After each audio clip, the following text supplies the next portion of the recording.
Hello and welcome everyone to the AM News here on Global Television. I'm Udi Agmofwe, reminding our viewers that Global Television is on DSTV channel 365 and Star Times channel 276. We sincerely apologize for coming late with the news, and we do hope you understand. And we would like to begin by telling you that President Bola Tinubu has announced an end to the 6-month state of emergency imposed on Rivers State, declaring that Governor Siminalayi Fubara, his deputy Ngozi Mma Odu, and members of the State House of Assembly will return to office from today. Tinubu, in a statement released by the presidency, said the state of emergency, first proclaimed on March 18, 2025, was necessary to arrest, quote, total paralysis of governance, unquote, that had gripped Rivers at the time.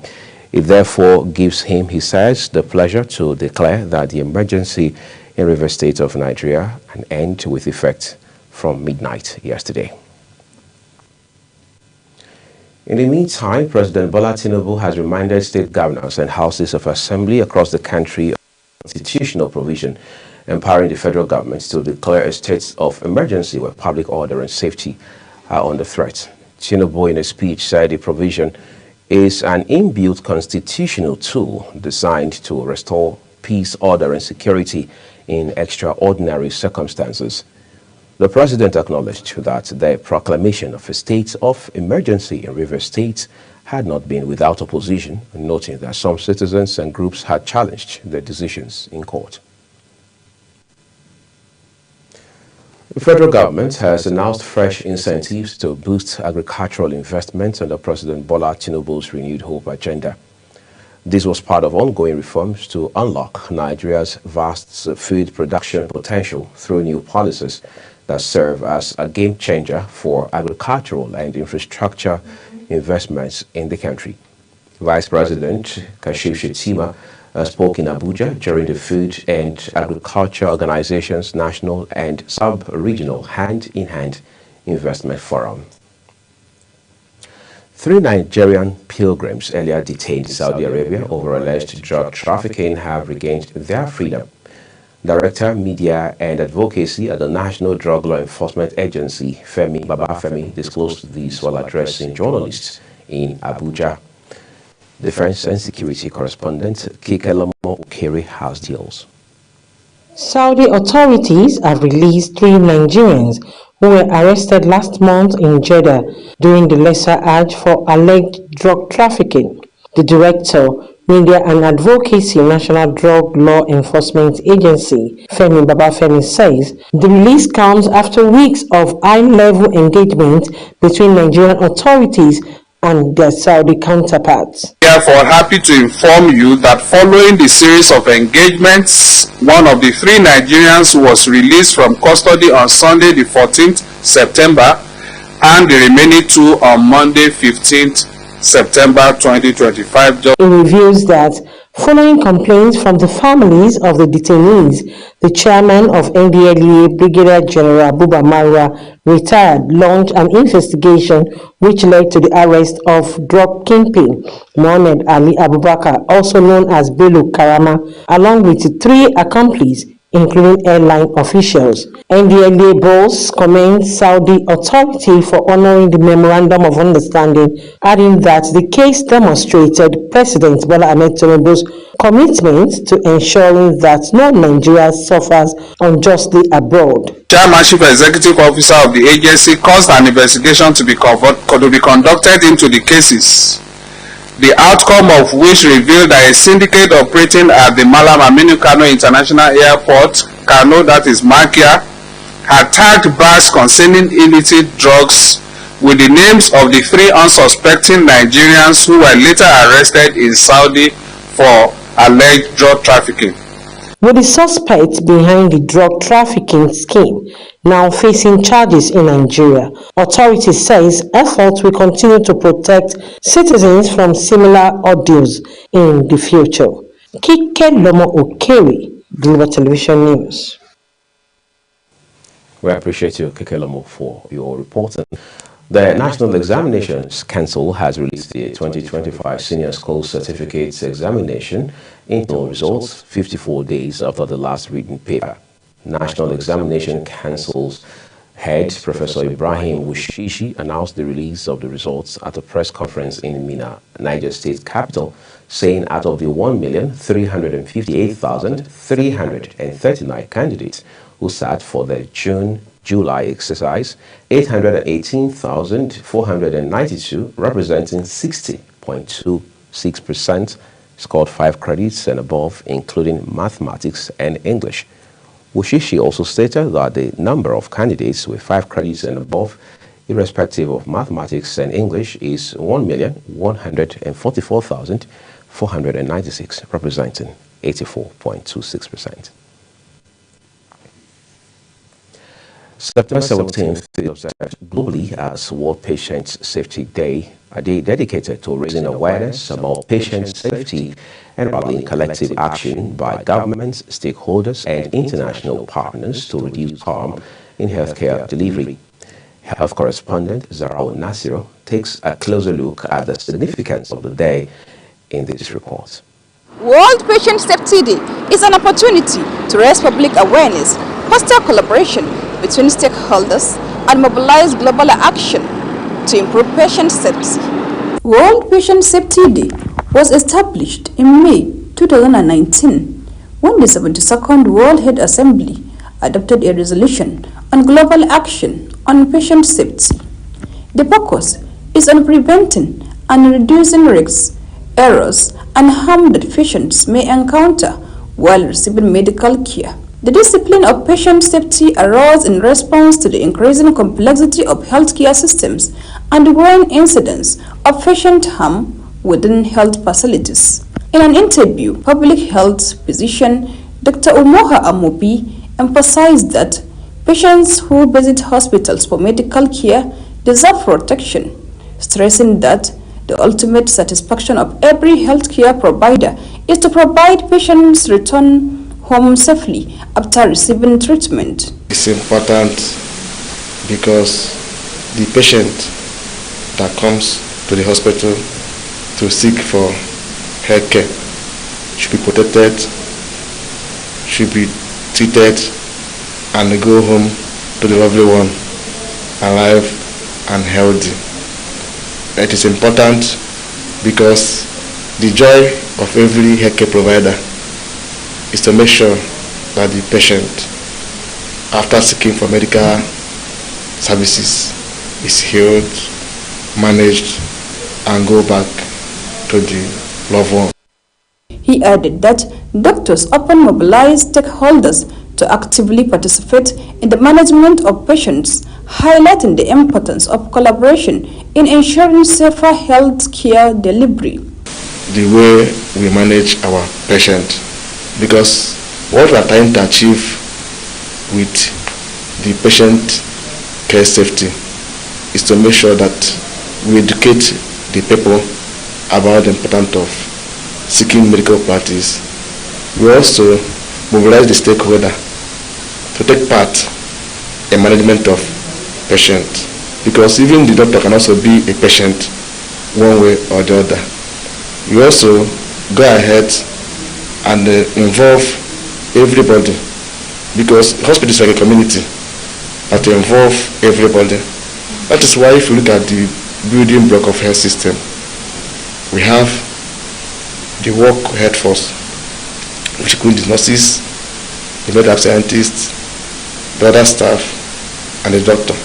This year's theme is Safe Care for Every Newborn and Every Child, drawing attention to the need for stronger measures in protecting the most vulnerable groups in society. Zahrau Nasr, reporting for Global TV News. Health correspondent Zarau, thank you for following through on that special day for us. The federal government is set to embark on the construction of new dams in Benue, Kaduna, and Adamawa states. Minister of Water Resources and Sanitation, Professor Joseph Utsef, made this known at the 8th International Water Conference in Makurdi. He says the initiative will be executed through a public-private partnership and a rebuild, operate, transfer concession framework to improve water supply, support agriculture, as well as mitigate flooding across the country. Benue State Global TV correspondent Felicity Inderi now reports. Speaking at the 8th International Water Conference in Makurdi, the Minister of Water Resources and Sanitation, Professor Joseph Otave, stressed that the access to clean water, food security and flood control remain top priorities of the present administration.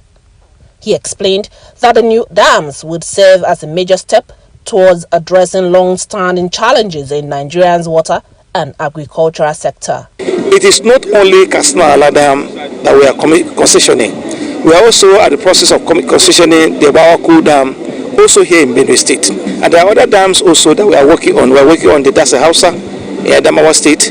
We are working on the Tisit Dam in Kaduna State. These dams we are also working on a public-private partnership basis. There's a concession process. So that when this is being done, these dams will be put to use in irrigating Nigeria. Experts at the gathering also underscored the urgency of strengthening urban water infrastructure and implementing governance reforms to ensure sustainability. By empowering the next generation of engineers and water management professionals, we can ensure that they are equipped with the skills and knowledge necessary to tackle the water challenges of tomorrow. It is our duty to innovate, collaborate, and design solutions that will not only meet today's needs, but also secure our future. In the next 3 days, we shall interrogate the key issues towards the Sustainable Development Goals, particularly SDG. The Benue State government, through its Chief of Staff, reaffirmed its commitment to supporting the project and ensuring they deliver long-term benefit to local communities. And how do we do that? We are looking at a model now where the service providers will be given the mandate of maintaining those schemes such that they become sustainable. We understand that water security underpins food security, human security, and environmental resilience. We are therefore committed to policies and initiatives that promote sustainable water development. The conference themed Sustainable Urban Water Development and Management in Nigeria brought together policymakers, engineers and stakeholders to deliberate on solutions that will align Nigeria with the United Nations Sustainable Development Goal 6 on clean water and sanitation. In Makurdi, Felicity Ndere reporting for Global TV News. You're watching the live broadcast of the AM News here on Global Television. When the rest of the broadcast returns, Trump makes second visit to the United Kingdom. Details shortly, plus business and sports stories for you shortly. Please stay with us.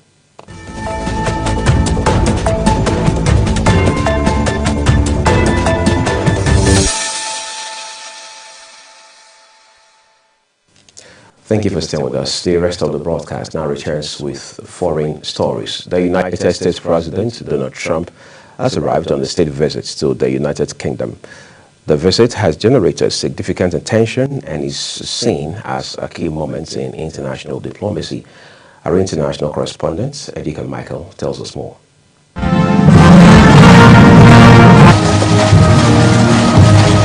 President Donald Trump has arrived in UK for a state visit. And the 48-hour trip will be marked with pageantry politics and is attracting supporters and protesters as well. This coming ongoing debate over his policies and statements that has made during his presidency. During this visit, Mr. Trump is expected to tour some historical places and grabs the royal family and key political class in the United Kingdom. Now, discussions will cover issues ranging from trade to security. The visit also includes a series of events designed to bolster the US-UK relations. Reaction to Trump's visit has been mixed, supporters calling it an opportunity to strengthen ties between the two nations, while critics argue it could escalate political divisions and large crowds have gathered some. Edika Michael reporting for Global TV News. Our foreign correspondent, Edika Michael, we appreciate you so very much. That's it on the AM News. A quick reminder that Global TV is on DSTV channel 365 and Star Times channel 276. We encourage you to follow, subscribe and engage with us across social media platforms using Global TV NG as well as other handles now showing on your screen. I'm Uyi Agmofwebe. Global Morning starts shortly.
Morning is your top morning show here on Global Television. We bring you fresh news updates daily while delving into a variety of current affairs and topics. And at the same time, keeping you well informed about important events, both national and international. Global Morning serves as a valuable source of information, helping viewers like you start your day well informed. Stay connected from Monday through Sunday to a wide range of latest news making rounds on Global Morning. We're on the road to protest. And the president meets all of our demands.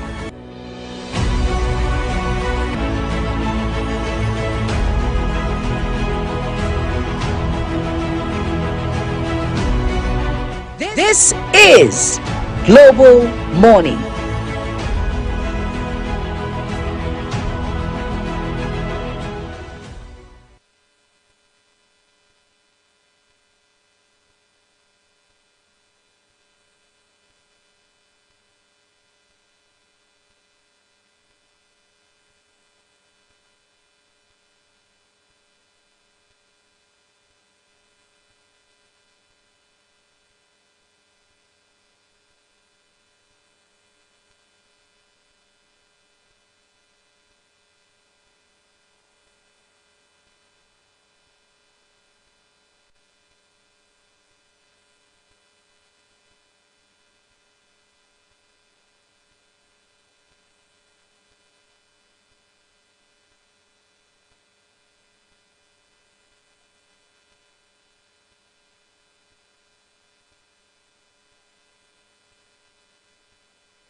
All right, so this is how we welcome you officially to Global Morning today. This is Global Television.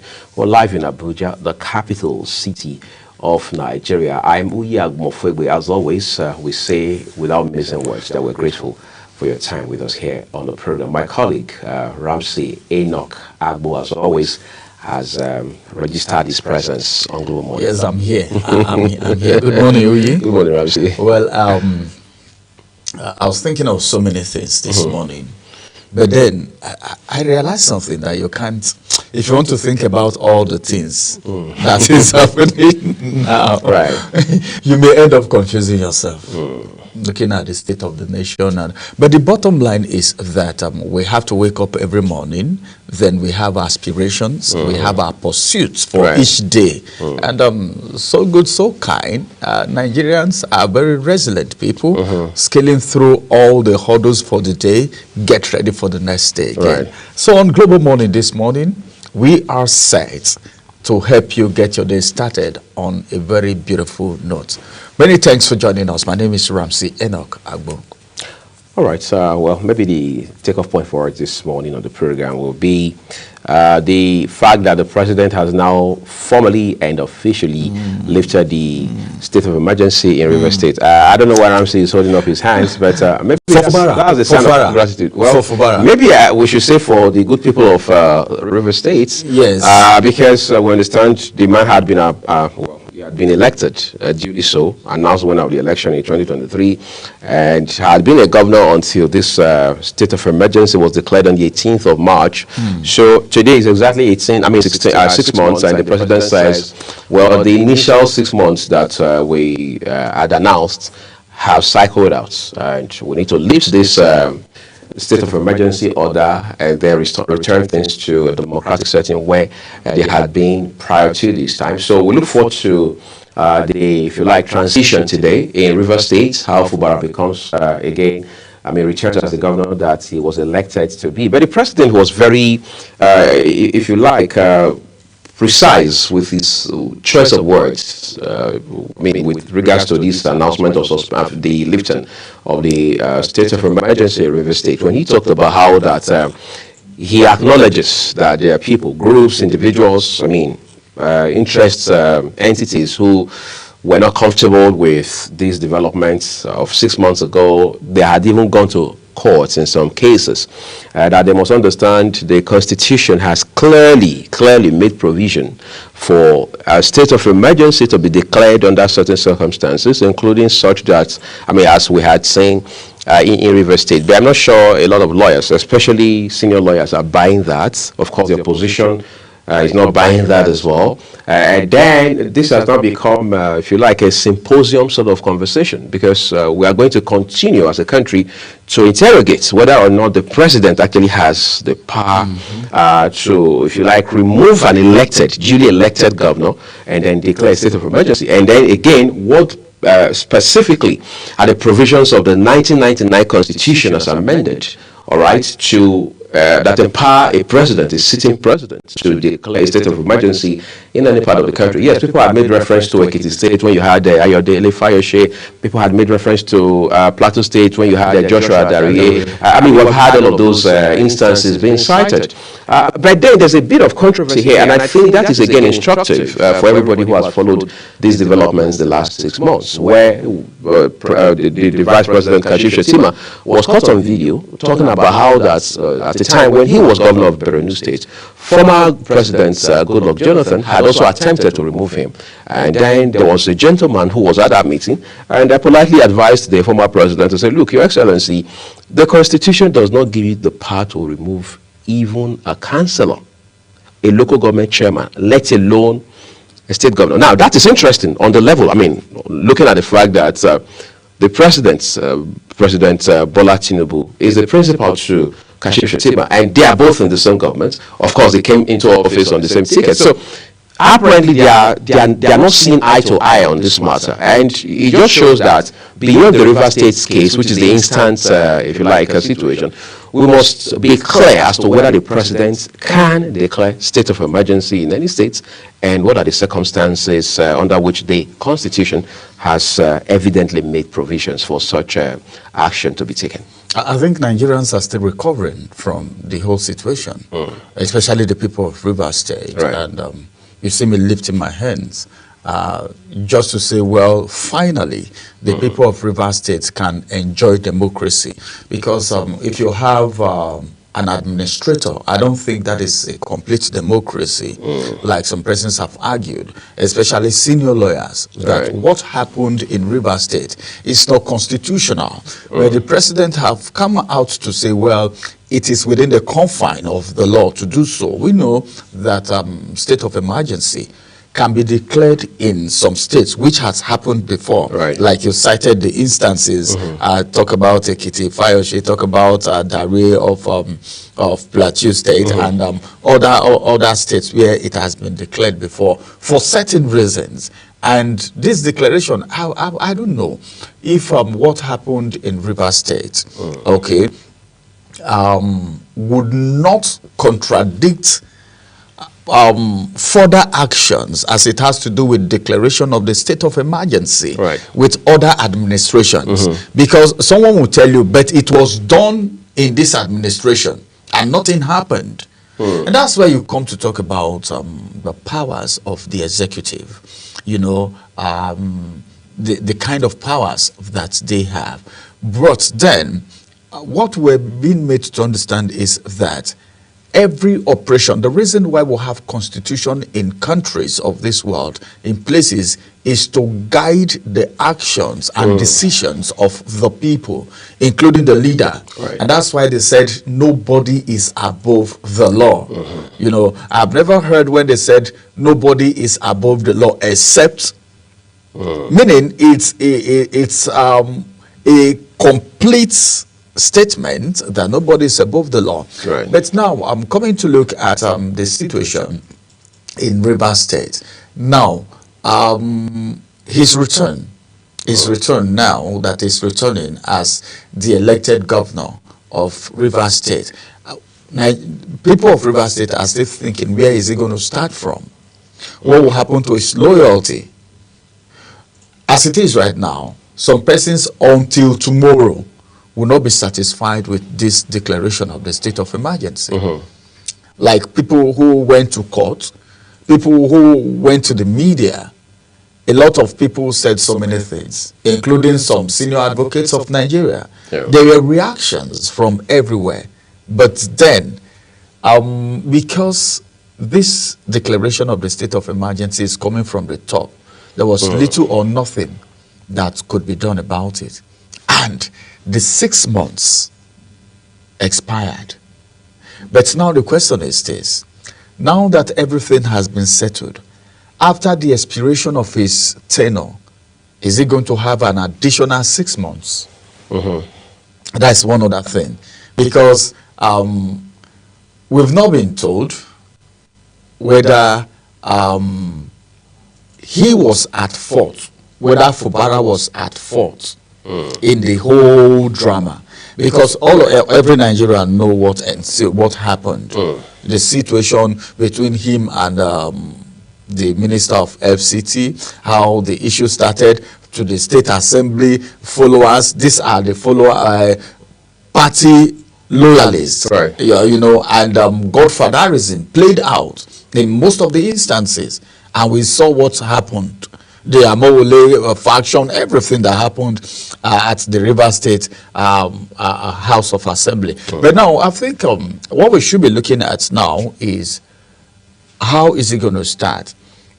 Because there is going to be a familiarization process now. Because almost he's going to be like a stranger to most of the council chairmen, then even people at the National Assembly, you know, because the people there, he wasn't in the picture, all right? So it's going to be like, I don't know, but then I'm feeling there is going to be a slowdown of governance because 6 months gone. The time that he has, the familiarization period, what is going to happen that time?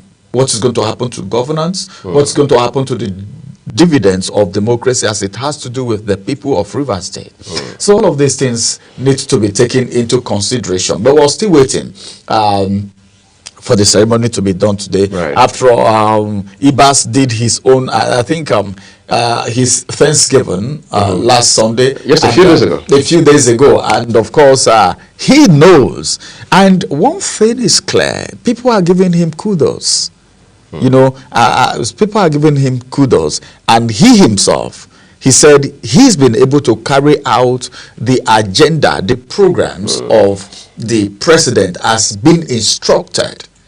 You know, as a sole administrator, you have to take instruction directly from the master. And I think he's been able to save like 5 billion naira. There is no way I can talk about the state of emergency. I don't talk about the fact that he's been able to save 5 billion naira. Well, what we are praying for right now is continuity. Right. But then, is it really going to be possible for I think that question is thought-provoking. Sounds more like a rhetorical question, but it's very timely to ask that, because ultimately we're talking about governance here, and then we're talking about how democracy dividends can trickle down to the good people of the great states of Rivers. Let's take a quick break, everyone. The program is just getting started.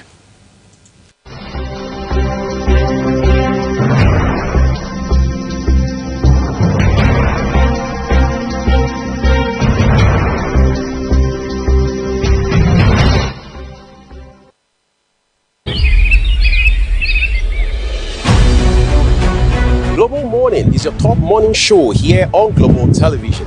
We bring you fresh news updates daily while delving into a variety of current affairs and topics. And at the same time, keeping you well informed about important events, both national and international. Global Morning serves as a valuable source of information, helping viewers like you start your day well informed. Stay connected from Monday through Sunday to a wide range of latest news making rounds on Global Morning. We're on the road to protest. And the president meets all of our demands.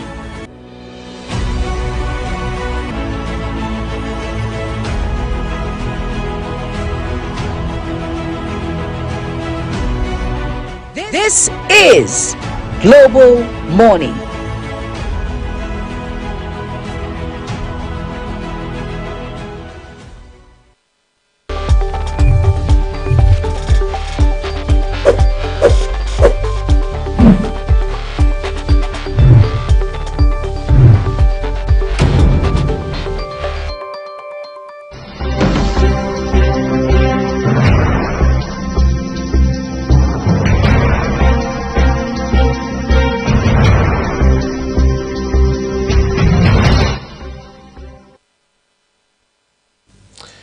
As it stands today, we understand that even though we had told you earlier that the federal government has filed charges now against the former presidential candidates of the AAC going into the election in 2023, Omoyole Sowore.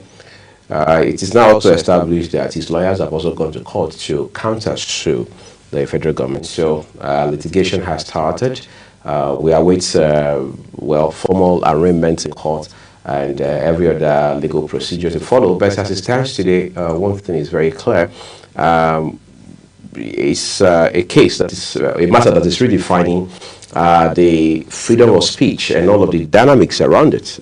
People say, well, we have the right to air our minds. We can say how we feel. We can express ourselves about issues that we are concerned about, especially as those issues border on leadership, on governance, and so on and so forth. But the Department of State Services and, of course, the Ministry of Justice, on the one hand, is telling Sowore, on the other hand, that look, where your freedom of speech starts, that's where the right of someone else, where your freedom of speech stops, that's where the right of someone else starts. And as it stands today, the authorities are saying that Sowore has defamed the person of the president and the office of the president. And one would have thought, well, what's the big deal? I mean, what led to this whole, if you like now, what has started as a legal tussle was just a matter of you being asked to take down posts from Facebook and X. You didn't do any of those, and now you've been asked, I mean, you've been dragged to court, and then, of course, X and Meta being the parent company of Facebook, have also been dragged to court in this case. And Sure seems relentless, even though the federal government too apparently is not leaving anything to chance. Well, as it is, you know, the last time we were talking about that same issue, we talked about the fact that these are corporations. X, for instance, is a corporation where one person cannot just stand up overnight and take a decision because of one single person's post. Especially when that post is not contradicting their rules. You know, they have rules of engagement, their policy. You know, now come to talk about the fact that Sowore refused to take down the post. We know who Sowore is in this country. We know his activism in this country and the kind of things that he writes. But then the social media law, you know, has just been signed and, of course, is effective right now. So there are some things. That's the Cybercrime Act. Cybercrime Act. The Cybercrime Act, I beg your pardon. As it is right now, there are so many things. People, in fact, a lot of Nigerians have not taken out time to go through that act and see what it entails. So many people are going to fall victim to this. I think it's on that premise that the federal government is suing the DSS on behalf of the federal government is suing Sowore right now. And Sowore on his own part, okay, is also going to court too. So as it is right now, this is a big fight. This is a big fight. It's not easy to fight the federal government like a lot of people believe, but we've seen where cases like that have happened before between individuals and the federal government severally. But then I don't see a big deal bringing down a post. You know, bringing down a post from social media, because one of the things, the footprints on social media can easily be deleted. Because whatever post you make now, in 10 years' time, if you don't bring it down, in 4 or 5 years' time, they are still there, very fresh. And one thing with social media posts is this: we're dealing with the internet here. It is not just all about Nigeria alone. Nigerians, not just all about Nigerians. Everybody in this world have access to it, provided you have internet, provided you have a connection with the person who did that post. And you know how this social media connection is. You know somebody that knows somebody that knows somebody. In fact, sometimes even recommend. And say, friend suggestions. People you may know. You know, so I think for the integrity of the nation, and more so that Nigeria is in a fight to put the country on a good light before the world. We are trying as much as possible to cancel some notions, you know, how people feel about Nigeria and all of these things coming out. It doesn't speak well of Nigeria to the nation, but somebody like Sowore will not want to consider that. Will not want, looking at the angles he has come from. This is not the first time he's having court cases. You know, and all of that. There have been times that his passport have even been seized in the past and all of that. So all of this put together. And it was restricted to Abuja? It was restricted just to Abuja alone. So he's used to it. He's used to the drama. But then this time, let's see how it is all going to end. Well, let's see how it's all going to end. But then we're taking a break again, everyone. When we return, it will be time to look at the papers for you, so we can bring you those headlines as we do here on Global Morning every other day.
It's now time for us to look at the national dailies and see what the papers are saying. What are the major headlines on different newspapers this morning, beginning from the Daily Sun newspaper.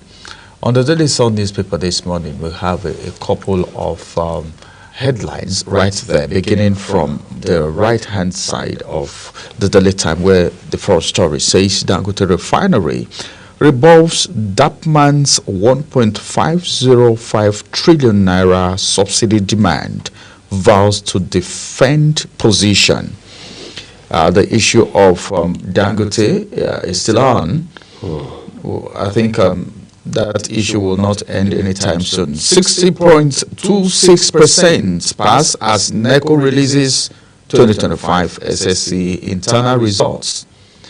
9 supervisors blacklisted. Right, that's the writer to that story.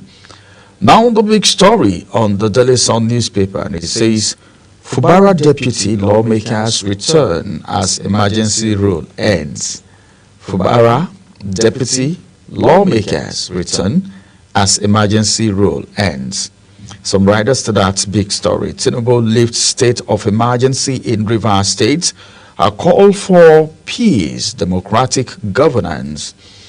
Tension as IBAS aides revolt over unpaid allowances. All right. Now, Nigeria UK 16 trillion naira current trade value, highest ever. High Commissioner is the one saying that. Enugu seals 100 billion naira pact to revitalize Songhai Heneke farm. Drug trafficking. Saudi Arabia frees 3 Nigerian pilgrims. FRS has holdings mourn staff lost in Lagos fire. That's on a sad note. We pray that he so rests in peace. And that's the size of the headlines from the Daily Sun newspaper this morning. All right, thank you so very much, Ramsey. Let's move away from the Daily Sun newspaper now as we turn to the blueprints for you. We'll begin with the headlines just immediately beneath the name as top right corner. Sports, World Athletics Championship. Nathaniel zones into 400-meter final after 38-year wait. Quite a long time to wait for. Just the sad one again that Ramsey read from the Daily Sun a while ago. FIRS Mons loses 4 staff to a Lagos fire incident. NACON clears 2025 refunds to states, urges early 2026 Hajj registration. All right, what more do we have here? It says FG unveils $3.14 billion FAO Agric investment scheme to boost food security. On the left-hand corner, still on the front page, INEC chair canvasses greater women inclusion in politics. That takes us to the star headline. After reverse emergency regime, let peace drive your actions, Tinubu tells Fubara. lawmakers. Hopefully they listen. And then we take it to the bottom right. NECO releases 2025 results. 26% make 5 credits. All right. Those are basically your headlines this morning. Go get a copy and read up details from the blueprint as we flip it over to the Daily Times newspaper for you.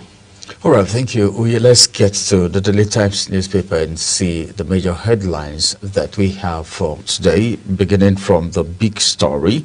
The questions on negligence raised as fire exposes UBA's fatal safety gaps. Is it only UBA? I think there's a lot of gap as it has to do with safety in Nigeria.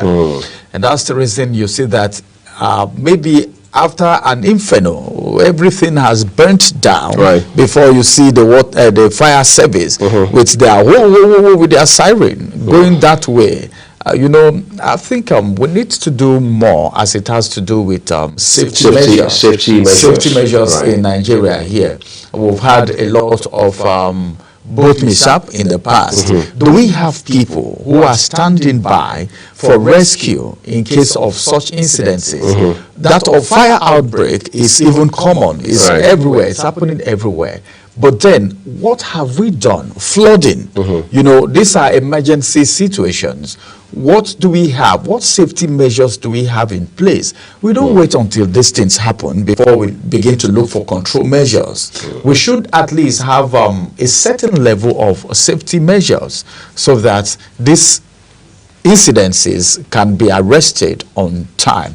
Well, there is a question in here about the United Bank for Africa. That's UBA's fatal safety gap has been exposed. All right, moving away from the details you can get on page 10 actually.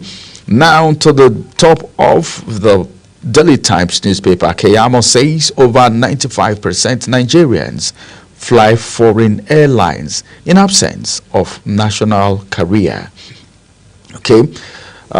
Insecurity, 420 plateau communities attacked in 24 years, according to reports.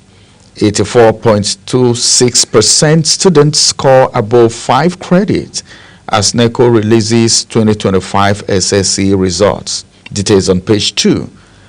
Nigeria, one of biggest beneficiaries of Brexit. UK envoy is the one saying that. I think this is worth looking at. Issues as democratic governance return to Rivers State today.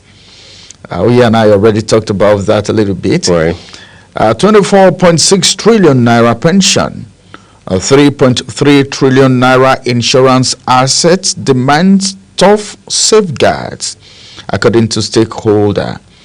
And of course, those are the headlines from the Daily Times newspaper this morning. All right. Then the Tribune, the Nigerian Tribune, that is our next port of call. For the Tribune here, the star headline has a kicker. Rivers emergency rule.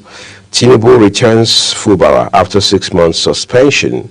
Then 2 writers here tell us says over 40 cases were instituted against the proclamation. Mixed reactions in Rivers. Gunmen on motorbikes storm baptism ceremony in Niger Republic, Q22. That's quite a sad story there. I'm not joining ADC Adeleke, that's the governor of Osun State, who is currently, a de facto member of the PDP. I think these days people just want to speak up as quickly as possible and as loud as they can, so they can establish their position and set records straight. All right, Ondo PDP candidate Agbola withdraws Supreme Court's appeal against Ayedatiwa. NBS reports proof of our investment in agriculture. That is credited to Governor of Ekiti State, Oyebanji. 2027, despite endorsement, Tinubu must emerge at convention. That's Yilwada, APC national chairman. 2 writers there. One says denies INEC's claim of early campaigns, says ADC not an organized opposition. 62.26% of NECO candidates obtained 5 credits passes, including Maths English. Results of 3,878 candidates withheld over exam malpractice. And then let's move things a notch higher to the top right corner. Here it says Afriband TARS fire, FIRS mourns death of 4 staffers as Elumelu pays tributes to fallen UBA staffers. So both sides lost, both the UBA itself and the Federal Inland Revenue Service. Saudi authorities free 3 Nigerian pilgrims arrested for drug trafficking. All right, those are your headlines. Do well to read up details from the Nigerian Tribune today as we turn to the Daily Trust newspaper for you. All right, quickly, let's get to the Daily Trust newspaper and see the headlines that we have from the Daily Trust newspaper this morning. On the Daily Trust newspaper, quite a number of headlines. ShopRite stores shut in Ibadan, Ilorin, shelves empty in Lagos and Abuja. I could remember when that of Wuse Zone 5, when they were trying to shut down. But I think ShopRite is one of the biggest shopping malls that we have in Nigeria. Well, let's just leave it at that so that we'll not run advert for them. Saudi Arabia frees 3 Nigerians detained over alleged drug trafficking. NECO 2025 results, 60.26% get 5 credits. Kano leads. Are you kidding me? All right. I think education is returning to the north, even though there is this belief by some person that foreign education is a crime. And that is Boko Haram. All right, it's a taboo. All right, I think it's a good news that Kano is leading in the just released NECO result for 2025. That's a welcome development. Right. Now to the big story. Fubara returns hobbled. Right. Pick a copy of the Daily Trust newspaper and go through that story for yourself. Many IPOB terrorists killed in Imo, according to the police. Abducted Katsina couple freed after 50 million naira ransom. That's unfortunate. Now, the last headline from the Daily Trust newspaper this morning. It says, how 4 FIRS senior staff, others died in Lagos fire. Senior staff, that's unfortunate. We pray that their soul rests in perfect peace. That's the size of the headlines from the Daily Trust newspaper this morning. All right, let's turn to the Standard Times now. There is no workers' salary deductions in UATH, says Office of the Accountant General of the Federation. Star headline, Fubara returns as Tinubu suspends reverse emergency rule.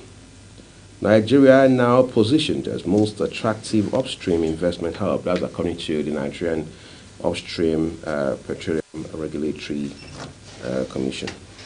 All right, what more do we have here? ICPC secures 6-year jail term against River Basin Director. World Patient Safety Day, that's your kicker. 3 million deaths occur annually due to unsafe care, says WAPCP. Infidelity allegation, Soludo rejects a Kunife's apology. Edo, abducted seminarians yet to regain freedom after over 2 months. Nigeria to receive first dry lease after almost 20 years, aviation minister. And then on the foot of the paper, the headline here says, management mourns as FIRS loses 4 staff members in Lagos fire incidents. As you can see, apparently this particular headline is replicated across national dailies today. But you need to read up those details for all the headlines from the Standard Times newspaper today. Ramsey will walk us through the headlines from the National Star.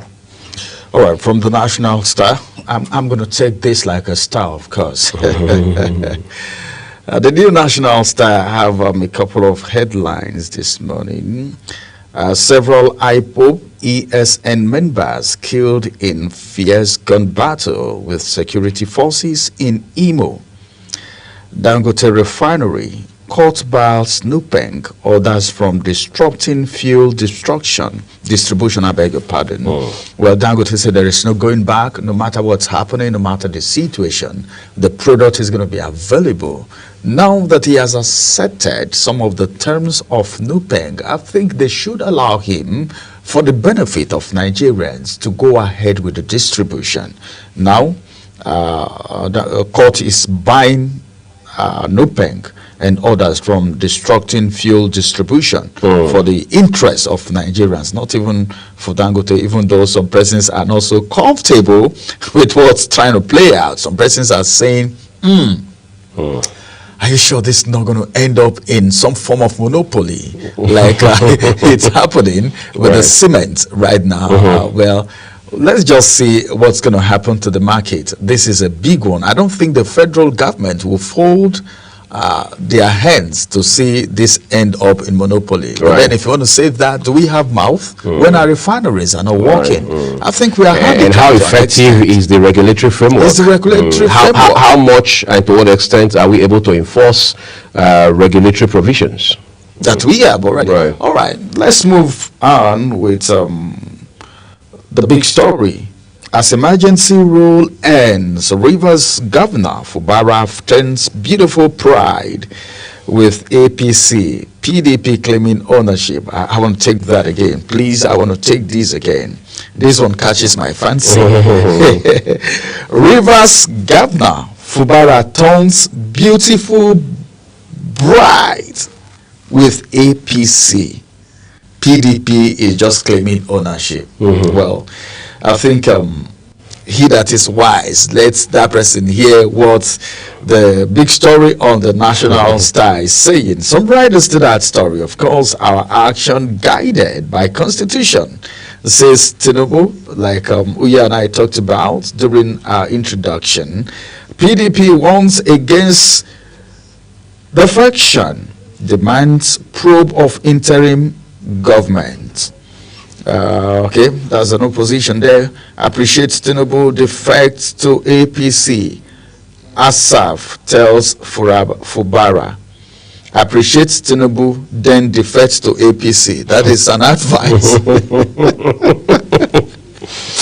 Oh God. See, I'm waiting for when this drama. See, Nigeria is such a beautiful place. It is. Nigeria is such a beautiful. Sometimes you look at all these things, you get to laugh, you know, you get to imagine certain things. Some of the things you think are not possible, you see them happening in Nigeria. So Nigeria and Nigerians are not easily predictable. The dynamism of human being, of man, you know, human being, man is dynamic in nature. I see a lot of that playing out in Nigeria. You know, I don't know where this advice is coming from this morning. That's coming from Asaf as they speak to Fubara. Finally, what the writer says, administrators' aid protests non-payment of allowances. EFCC blames Yahoo Boys for tougher U.S. visa rule on Nigerians. Anambra Guba, Soludo wife rejects Ekwunifa's apology.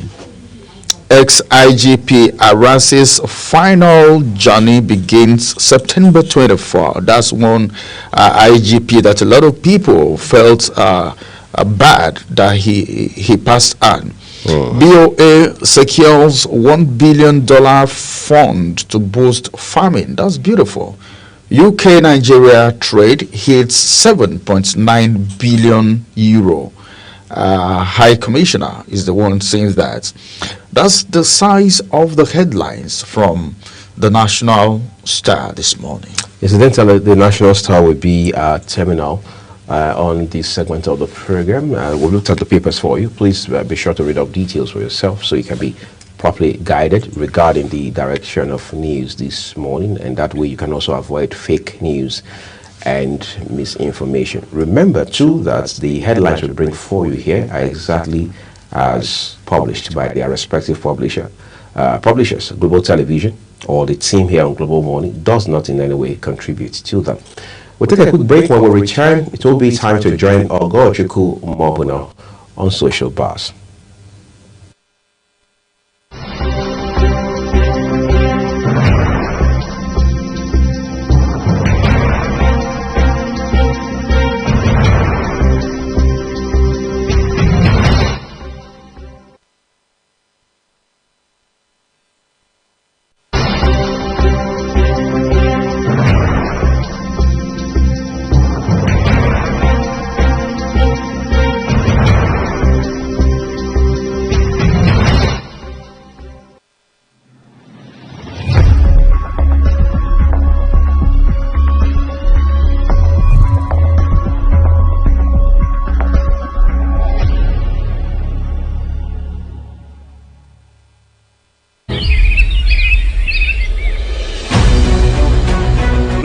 Is your top morning show here on Global Television.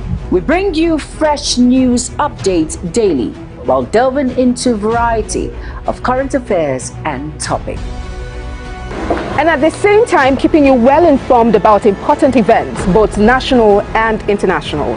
Global Morning serves as a valuable source of information, helping viewers like you start your day well informed. Stay connected from Monday through Sunday to a wide range of latest news making rounds on Global Morning. We're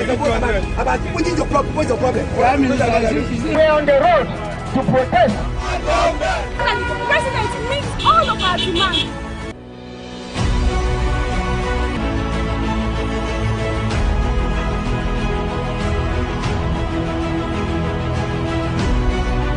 This is Global Morning.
Of course, as a matter of fact, we want to look at the state of the nation and Nigeria and the rule of law. Just behind the stage, we're talking about the fact that Nigerians and the law, they are not friends at all levels, because a lot of people believe that, well, what the Constitution is saying is meant for a particular set of people.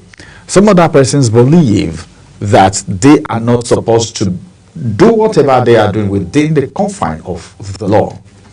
So many things have happened in Nigeria in the past, where if you get to the court of law, you hear some things and you begin to ask yourself question, is this person a Nigerian?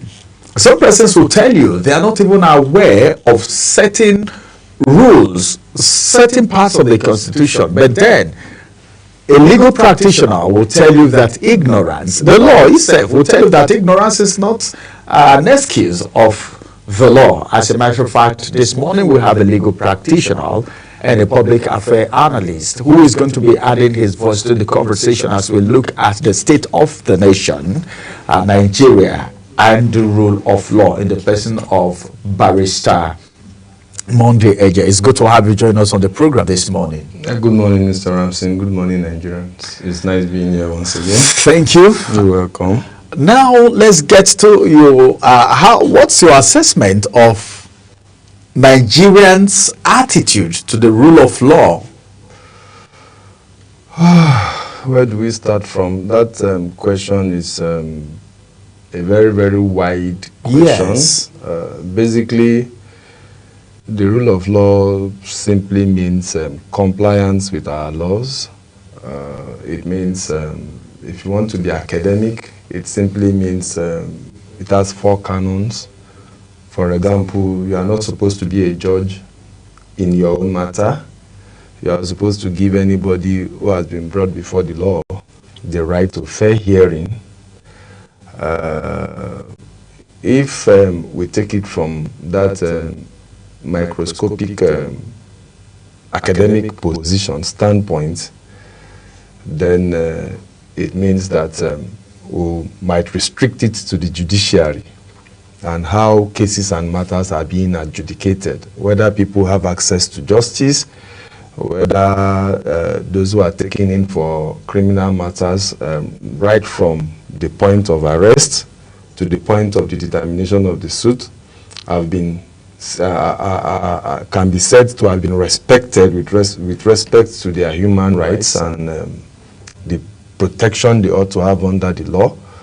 So, but I think basically beyond this judiciary rights to fair hearing, don't be a judge in your own matter, and so on and so forth, lies the general conduct of Nigerians as it has to do with our day-to-day lifestyle. So I'll give an example. Just before we got on camera, I had this discussion with someone, and he made reference to traffic lights violation.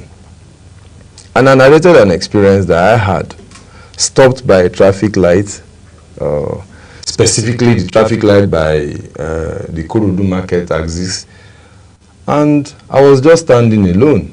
People were looking at me as if I were somebody that was out of his senses. And there was a vehicle behind me. The man tried to be a little bit sane, tried to comply for some seconds, and saw that, I don't know what came to his mind. He reversed and then zoomed off. And I was there till the lights all alone. Yes, all alone till the lights turned green. Everybody was driving past me. Even the motorcycles were looking at me as if I was the one that was in defiance of the law. So we can go on and on and on. You know, you have landlords, for example, who resort to self-help. You know, they disconnect your life. I've heard somebody had narrated to me an experience. That person is into the business of cold room, sells fish and so on and so forth. And she went to work. The salesperson, I think she had issues for salesperson at the time, so she went to work. She's a civil servant. Before she got back, they said then there is this levy of 2,000 naira they were supposed to contribute for electricity.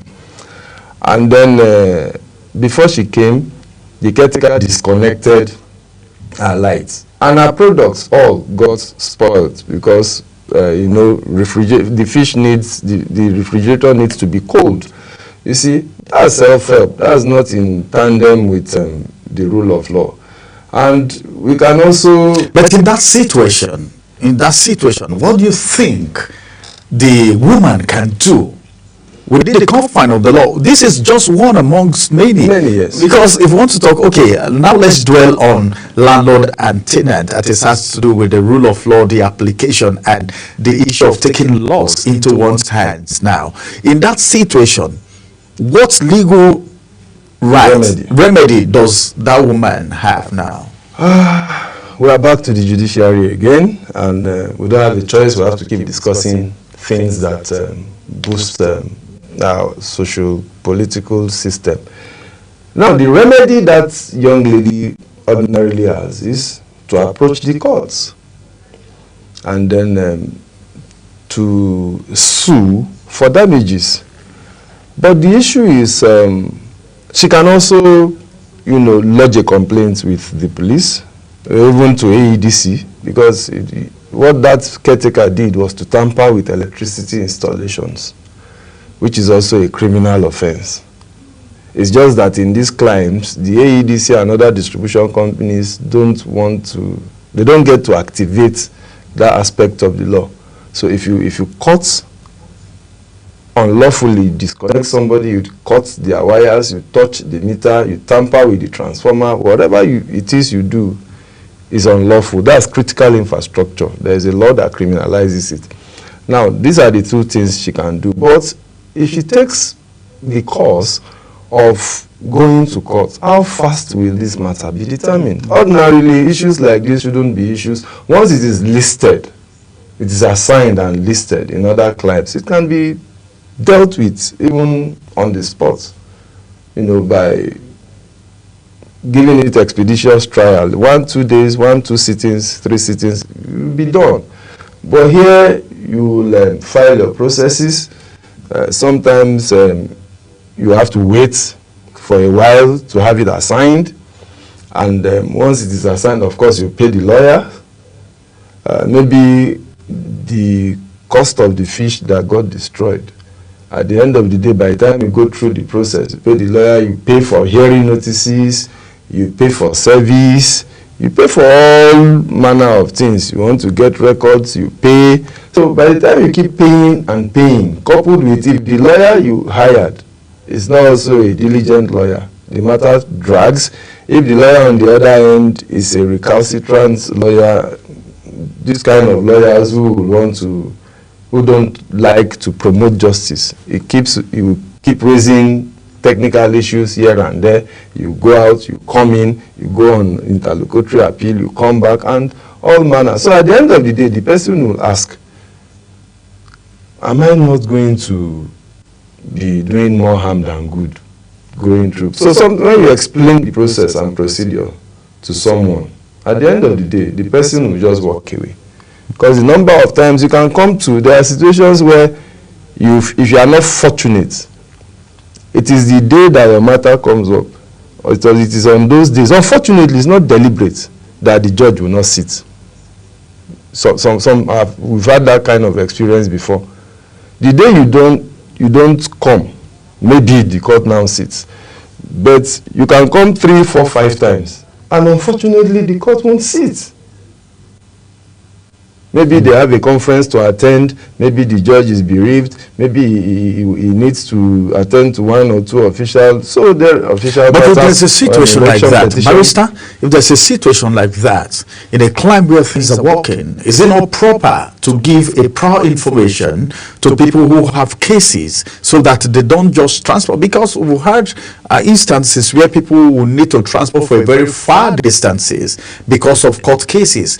Is it a crime to send messages or inform people who have cases on that day that the court will not be sitting? Unfortunately, I was in one court the day before yesterday, and the defense counsel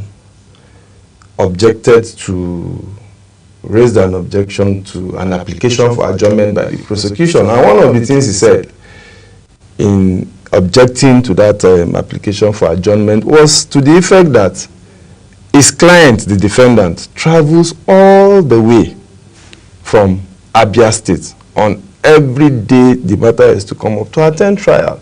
And that since March, when the matter was last heard, all adjournments had been at the instance of the prosecution. A witness was supposed to tender video evidence or whatever evidence with respect to trial within trial. The man said he wasn't given certain rights, and to prove that those rights were given, the law requires that you videotape, you record, do video recording of people when you obtain their statements at the police station. So that was what they were to produce. And since March, they didn't do that. So he raised that objection. That goes to the issue of what you are saying, you know. But then,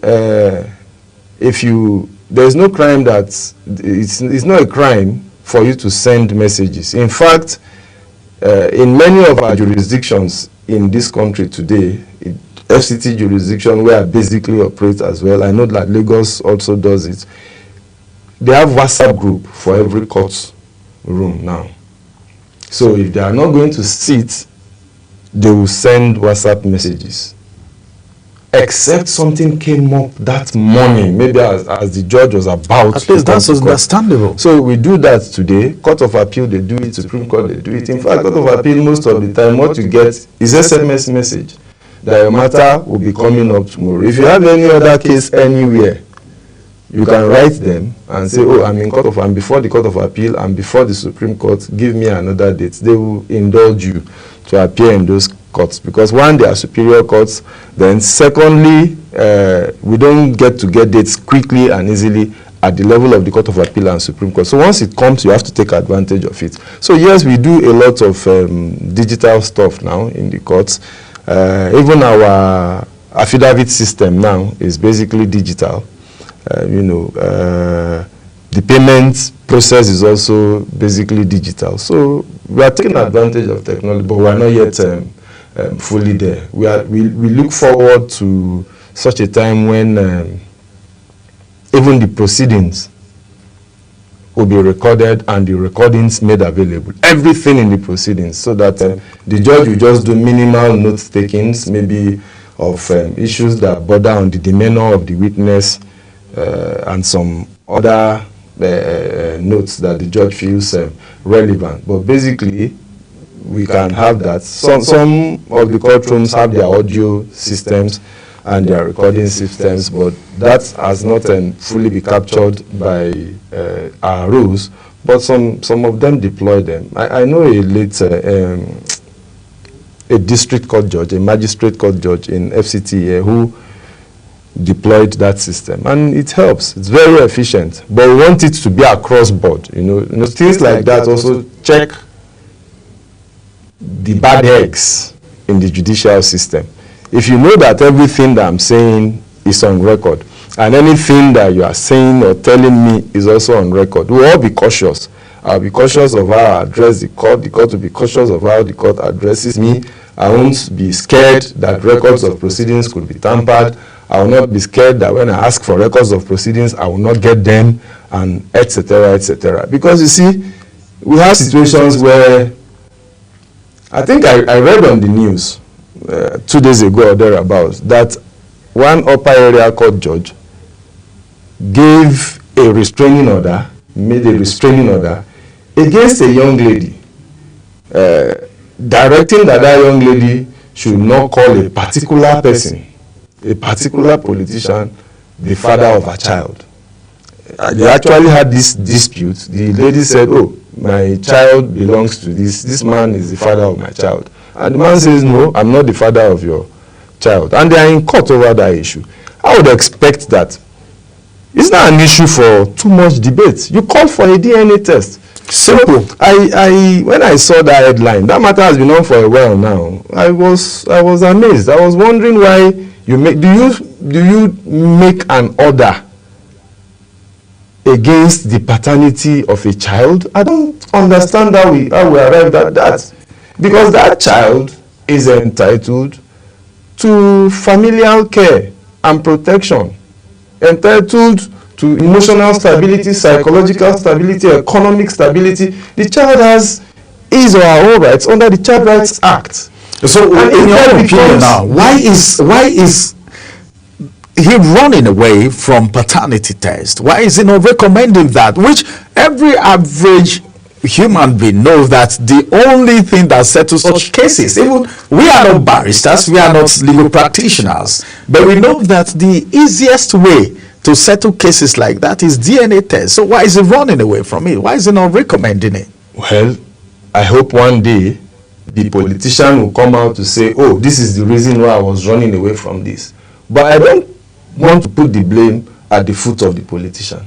There's already a dispute, and that is why we are there, the bar and the bench, to see that such issues are resolved. Even the legal team of that politician are doing a terrible job of it. So now, you know, when we talk about this rights thing, this justice thing, and so on and so forth, just like I said earlier on, there are funny judges, funny lawyers in the system. If we are all interested in the pursuit of justice at every point in time, this kind of issues wouldn't even become topics for discussion.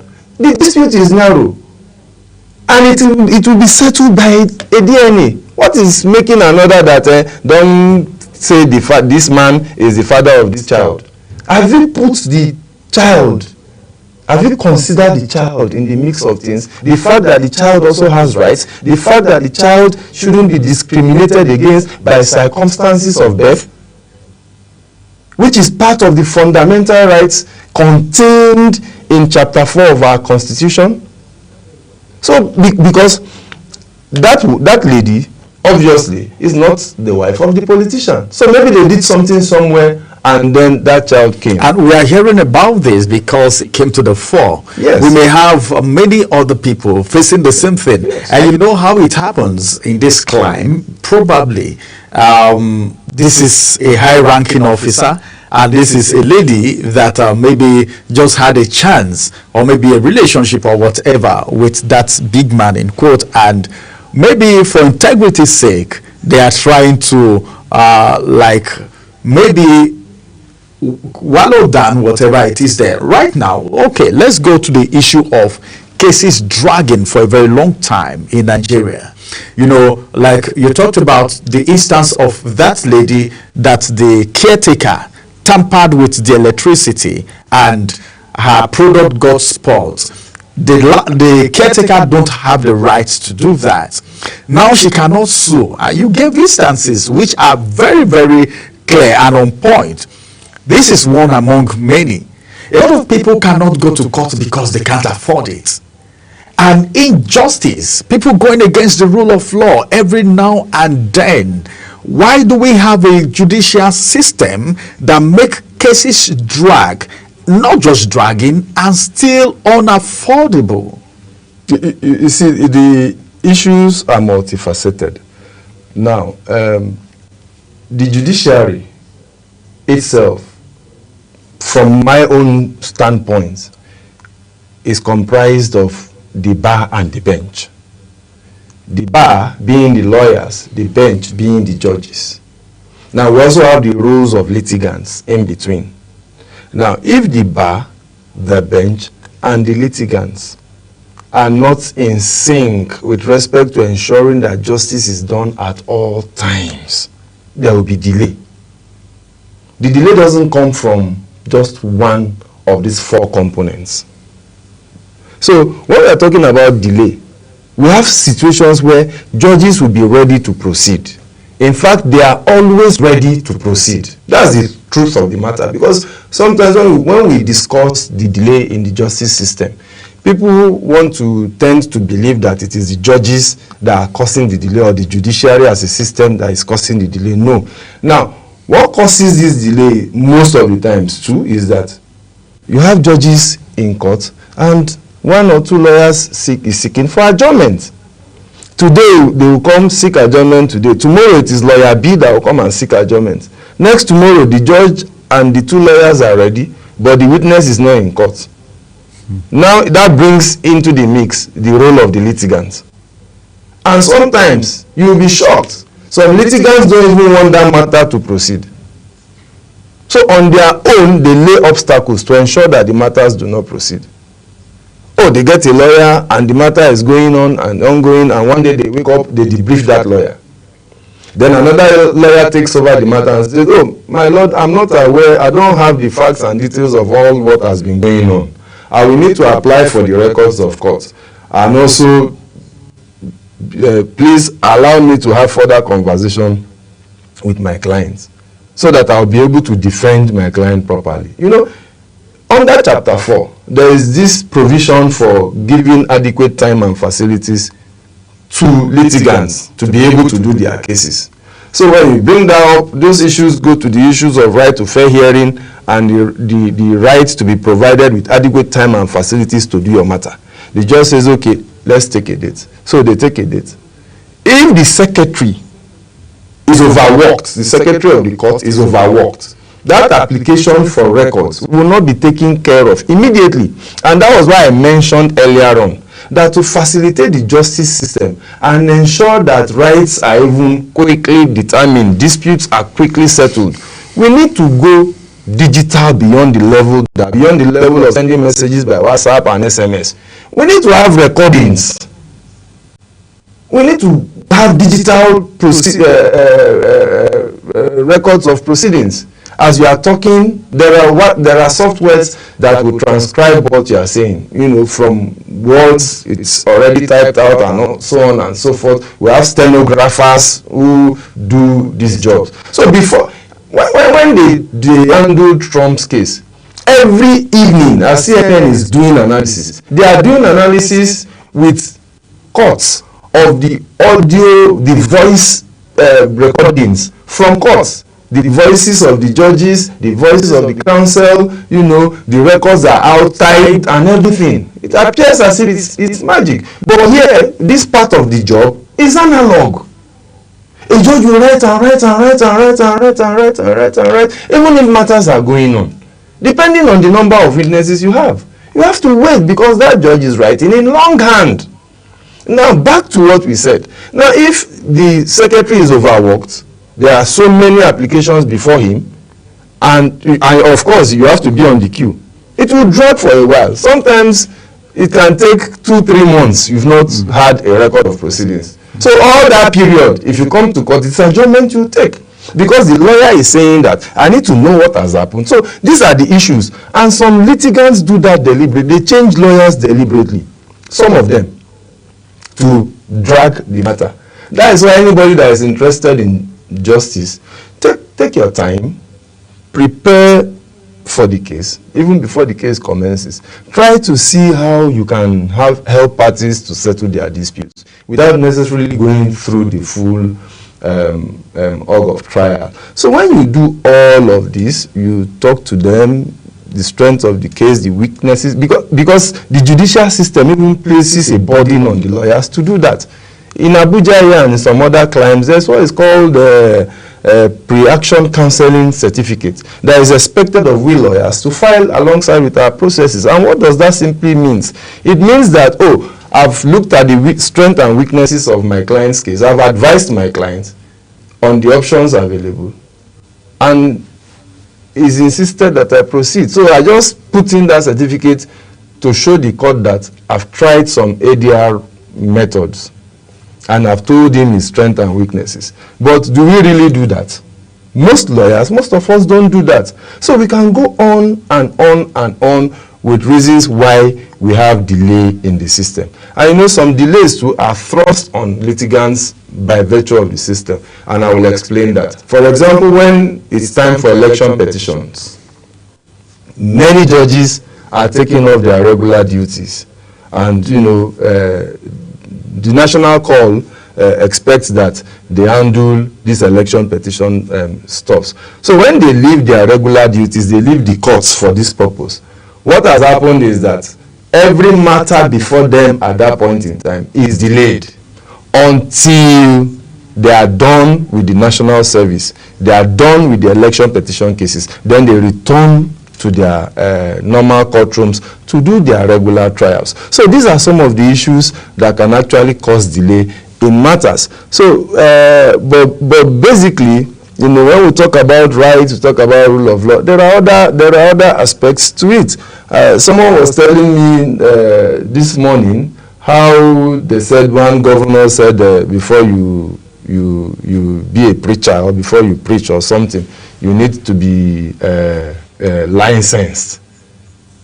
And I was wondering what happens to the right to religion. Yeah, I think I was going to that.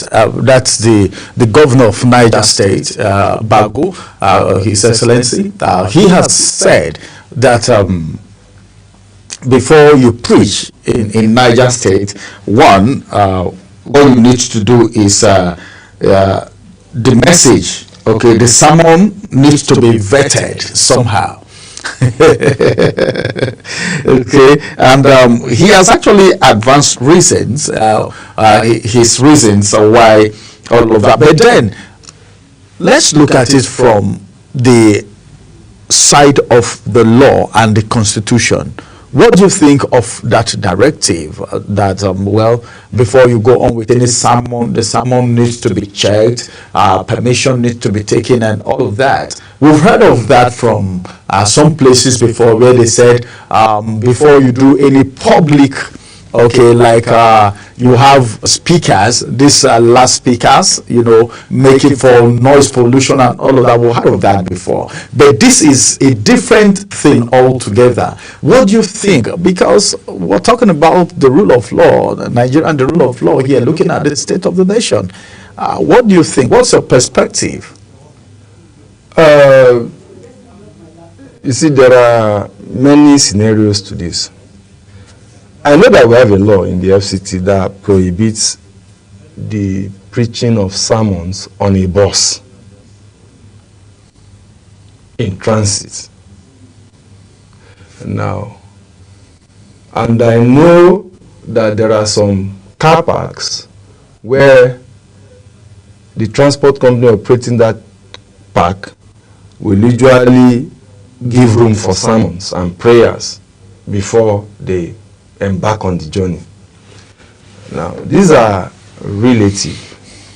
The one for preaching on the bus can be looked at from two angles. It is either you're looking at it objectively or you want to look at it subjectively. Now, because we are not gods, you know, according to Shakespeare, there is no art finding the mind's construction on the face. So because we are not gods, we can't just look at the law and say, oh, this is the intention of this person, except we have the Gazette, where the motion or the bill was argued. There's a technical name for it, National Assembly proceedings and so on. We can't say exactly what the intentions are. Even at that, what was argued could slightly be different from the intention. The intention might not be known. But then, if you take it from the face value, you that have the right to preach, your right stops where the other man's right not to take what you are saying also starts from. For example, as a Christian, evangelism is a core thing for me. If you ask me personally, is that law okay? I will tell you no. That's from the subjective point of view as a Christian. Because evangelism shouldn't be restricted. From my own Christian view, from my own subjective view, I should be allowed ordinarily to be able to share the word of God with everybody. And you know, the bus is a very, I grew up in Lagos. We see a lot of that. And it works. People give their lives to God, they get converted from sermons like that. But from an objective view, is that law correct? Probably yes. Why? Because somebody could be on that bus who wants to exercise his own right to another religion and who feels that what you are doing is confrontational or provocative of him. Now, that person has a right to be protected. A traditionalist could be there. A Muslim can be there. A free thinker could be on that bus. Even a Satanist can be there. So each and every of these people under a secular system, speaking now objectively, should enjoy some level of rights and protection on that bus. So from that aspect, it could be a yes or no. Now, I don't have the details of what the governor of Niger State, the details of his policy or executive directive or executive order. We don't even know whether it is a law or it was an executive order. But whatever it is, people have a right to religion. Nobody should be subjected to come and take license, because that right to religion goes hand in hand with freedom of association. So if people feel that, oh, they need to listen to certain sermons and certain persons preach to them, it's a right. You can't take that. You can't censor that in quotes. Except if you have, after some investigation, you realize that such sermons are inciting to violence. Then you can say, oh, this person is moving towards, tending towards the direction of creating unrest, civil unrest. The government can wade in that circumstance to avoid, violence erupting. But if it is preaching of the gospel, mosque sermons and so on and so forth, you can't regulate that. How will you vet people's sermon? You cannot. If you have concerns with respect to the content of a particular sermon, you can take that up as a government. If what you are doing is for the furtherance of the security of lives and property. There was a time under the last government where they put in place some religious regulations. The uproar that followed that particular decision made it appear like such a regulation never existed. When they were trying to regulate churches and of course they tagged them under Incorporated Trustees, Part C of the Companies and Allied Matters Act. So if whatever that religious organization is doing part-time is in line with Part C of the Corporate and Allied Matters Act that provides for incorporated trustees and others, then they can lawfully do what they are doing. All right. I think from what he said, there is a write-up, like what he said. Time will not allow us to take all of that because our time is up. He actually appeared on a national TV, and he said, well, what he's doing is not banning evangelism, but that is rather working to guide what religious leaders preaches to citizens to prevent promoting extremism, citing other examples. He said for anybody going to a sermon on Friday or should bring his scripture for review. That was what he said. If you're going for a sermon, you bring your scriptures. The scriptures are going to use for review and all of that. Well, and he also said what he's trying to do, according to what he stressed, according to what was written, that is aimed at preventing indoctrination and will be enforced in collaboration with security agencies. And he recalled that the Director General of Niger State Religious Affairs, Umar Farouk, stated that Niger government had mandated all preachers in the state to obtain their license within 2 months. That means you need to get a license before in Niger State and all of that. Well, our time is not on our side as it is right now, but then let's move a little bit from Niger State and talk briefly about the lifting of the state of emergency in Rivers State. A lot of people said so many things around that incident. Some even came up to say, well, there is no need for state of emergency removing a democratically elected governor. Some persons said, well, it is right for peace to reign and all of that. Some persons, a lawyer on my program here said, well, the council election that was conducted by the administrator is against the law because it's not democratically elected, that the constitution said a democratically elected governor to conduct council election and all of that. But the president, even in the papers this morning, said what they did, what happened there is within the confine of the law, that is constitutional and all of that. What's your opinion? Well, there is no doubt that the governor, the president has the powers to declare a state of emergency in any state. There is no doubt. I think what has generated so much debate is whether or not the democratic structures could be suspended or can be suspended. You know, he suspended the House of Assembly and he suspended the governor for 6 months. And the debates have revolved so much around the suspension of the governor in particular. But I just want us to know that it's not just the governor that was suspended. The House of Assembly was also suspended. And then they had this military sole administrator. Now I recall that in the years of Obasanjo, we had that kind of situation, and in some quarters it was whispered that some of the reasons why some of the level of violence, religious violence we used to witness from the northern part of the country at that time reduced minimally was because of that threat of state of emergency.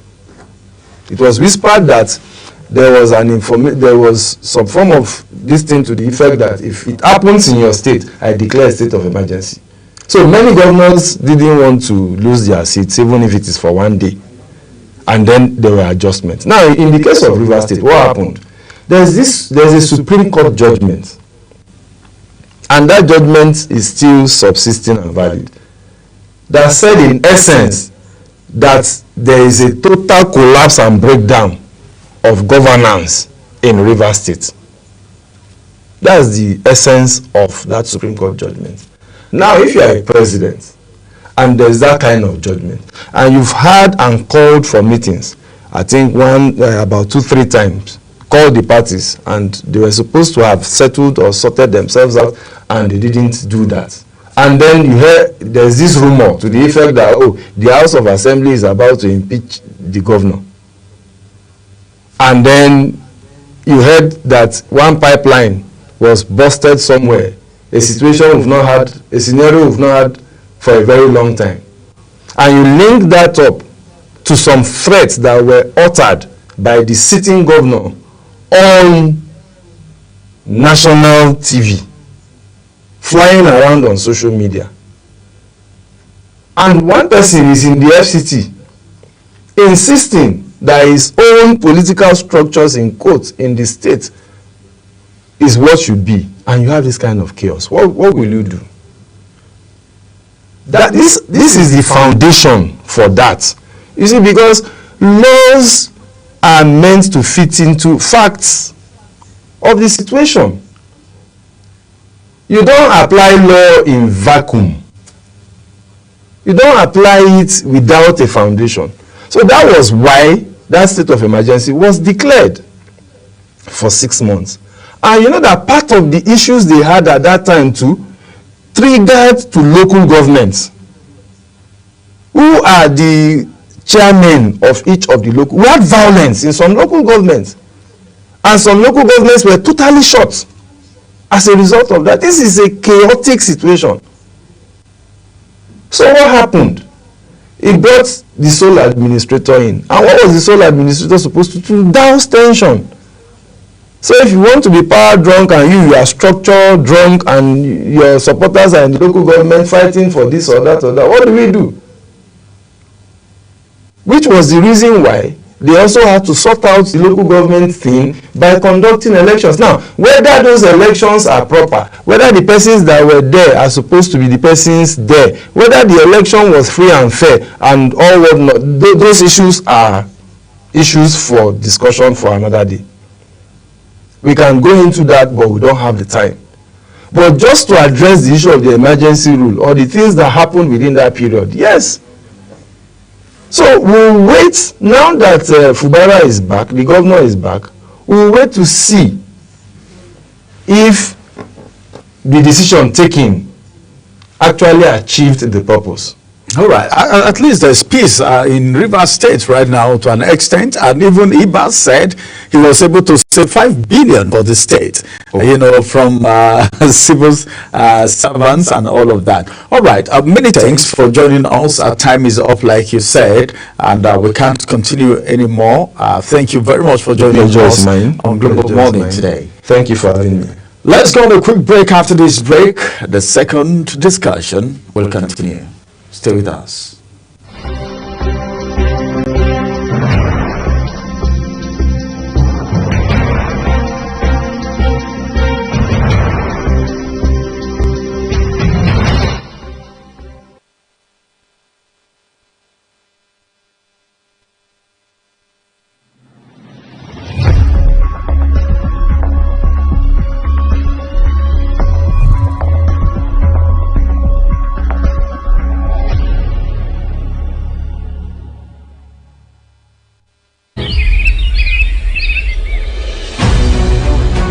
Global Morning is your top morning show here on Global Television.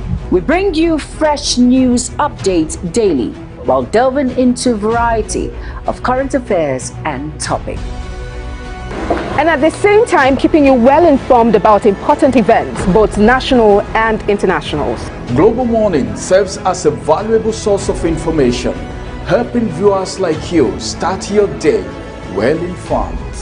Stay connected from Monday through Sunday to a wide range of latest news making rounds on Global Morning. We're on the road to protest. The president meets all of our demands.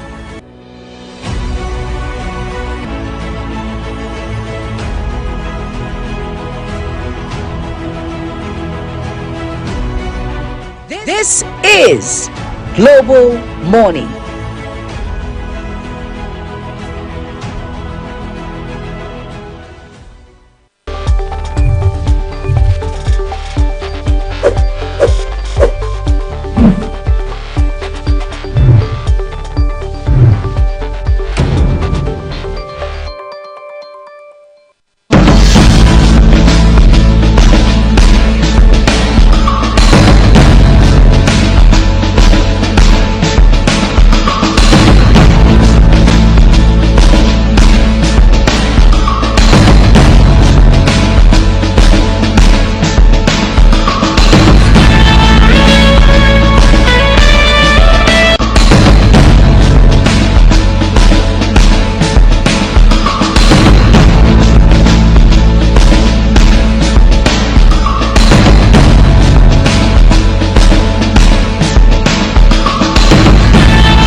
All right, let's get talking on the second conversation that we have this morning, everyone.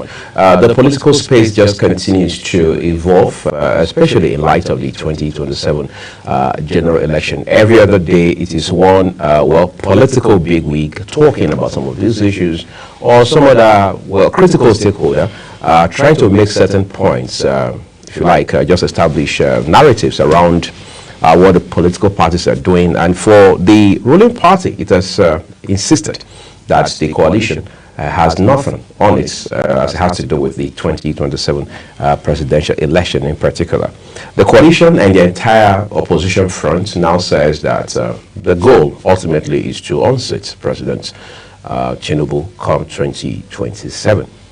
How he tends to do that, it's yet to be made clear to Nigerians, but it will appear that this conversation has become a daily norm, even though INEC is now warning against early campaigns in this regard. To have this conversation about the political landscape in Nigeria as it stands today and going forward, I'm joined by Honorable Umar Bello Jada, Assistant National Organizing Secretary and Zonal Organizing Secretary of the ADC Northeast Zone. It's a pleasure to have you on the program. Thank you very much. Great. I'd like us to begin with where we are today in Nigeria.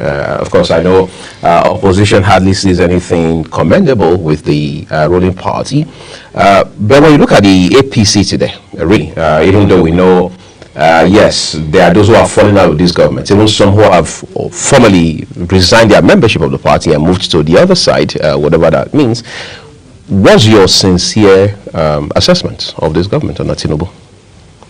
Well, thank you very much for giving me this great opportunity. First of all, you see, every political party have a manifesto. Right. And the candidate at any level, more especially the presidential candidate, has his own vision and mission of why he's contesting. Because if he become a president, eventually, what he intend to achieve. Like all other aspirants who become candidate and eventually win, Tinubu has promised Nigerians. And first of all, Nigerian believe he's a man of constitutionality. Because he's always opposed to dictatorship under whatever guise. Right from the time of the military dictatorship. He has been fighting dictatorship. He has been struggling for democracy. So we believe him when he was saying that he will give Nigerians the best the democratic principle can give people. And he's going to run an all-inclusive government. He's going to run a progressive government that will protect the sanctity of our constitution, give Nigerians liberty, make sure no Nigerians is victimized or undermined because of his race, religion, or his zonal or his state of religion, so on and so forth. And he promised to make life easy for Nigerians. He was against the increment of fuel price in Nigeria for over 30 years. He was against removal of subsidy under successive governments. He was against government clamping down on media organizations, on journalists, dissenting voices. He was always against supporting the people to rise up against the government. He was leading protests and so on and so forth against successive government. But this is the same Tinubu. You can see. If he has done something that will say, yes, this man has promised us this, this, and that. At least on this level, he has succeeded in fulfilling his promises. And from the other side, yes, he has his own problems. He couldn't achieve what he wanted to achieve. Maybe out of deliberate act, or maybe because of the level of the situation we found on ground. Maybe people will start to think whether if we can give him another chance to try again. But look at the promises he's made. Now, there is no government that is against constitutional government, like Tinubu government. The judiciary completely hoodwinked to the extent that they cannot act or say anything without the approval of the government. For example, the Supreme Court, through the federal government case which they file against governors, that local government funds should go directly to the local government channel. Right. So that these resources should go directly to the people that are meant for, to alleviate poverty at the grassroots level, which was a very welcome development. People were hailing him that he is going to reduce the cost of this insecurity, because the cost of most of this 80% is about poverty. And because the governors have taken over the resources from the grassroots level, from the local government where it needed most, to the center, and move it to Abuja, and maybe finally move them abroad. All right. We think the chairman, even if they are going to do something, the highest they can move those little money that they will steal is from the local government to the headquarters in their various capitals, which is still within the state. After more than 8 months judgment, after the Supreme Court insisted that no local government should be given a penny, except if there is elected leadership there. After the election leadership, they must have their account with the CBN, so that the CBN will directly send money to them. The governor rushed to conduct elections to make sure all the chairmen of council in Nigeria are elected chairmen. What happens from that day? The president and the presidency went in to deal with the governors. Why? He needed their support in 2027.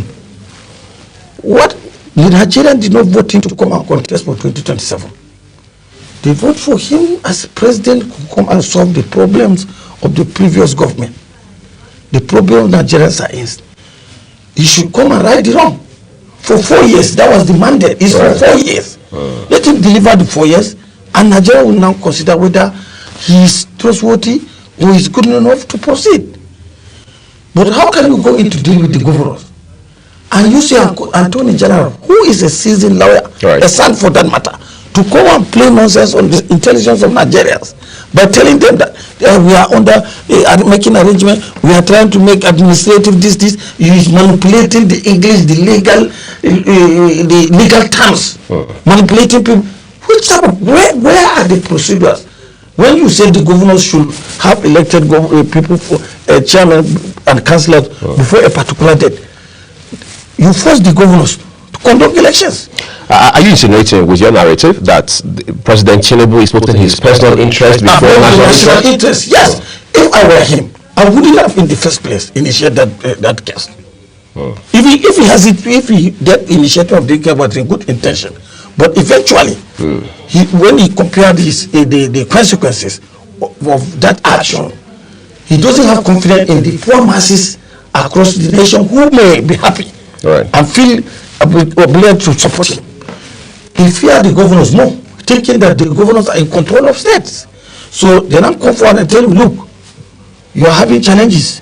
If you want our support, we are going to support you, but on condition. We won't accept the implementation of this local government autonomy. And so it goes under the drain, the water. No local government is seeing a penny. The local government receives about 600 million, 500 million, 480 million monthly in the local government in Adamawa State. After paying their salaries from the state, the state pays the local government staff salaries from the center. And the maximum amount they will give to my chairman cannot run the local government for 7 days. 600 million in my locality will have solved about 20% of the poverty related matters in the local government. And if that continues for a year, with these funds, we are having billions in my local government. This issue of kidnapping, all this issue of burglary, youth unemployment that went to 2000 will have been over. But people are frustrated, they don't have no job. You see, one, a total failure from the government. Number two, the issue of this Rivers State government. The same Supreme Court. This is an issue of national importance. It's a serious constitutional crisis, serious constitutional matter. Hope you understand me. When the president declared state of emergency, it was wrong. All the legal luminaries in Nigeria are unanimous. I did not see one single lawyer in this country that accept or approve of state of emergency in Rivers State. As far as I'm concerned, on record, I didn't see it. Tinubu and his government still went ahead and declared state of emergency. And the law says, even if it is illegal, even if it is something that is done illegally, it needs some element of legitimacy. So that is why when you declare the state of emergency, you have to take the matter to the National Assembly. So do you think that action was, like some people have said, an act of executive rascality? Yes, exactly. Undermining the sanctity of the Constitution, he swore to offend. He struggled for more than 30 years to protect. The same him now come to undermine the same Constitution. So, on getting to the House of National Assembly, the law says if they need to approve of this under this circumstance, there must be a two-third vote. A two-third vote for even elementary students.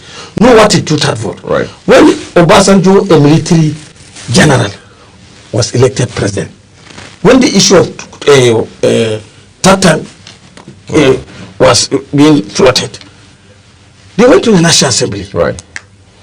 They were looking for two-third. They didn't use no to say the Constitution had been amended. They allowed the legislatures against the will and the interest of the federal government and the government that day. They have to count every honorable member that is seated. The senators and head counts. Head counts were done. Numbers were confirmed. Each and every person voted. The vote was counted in public, and they know have it. And there was no tata.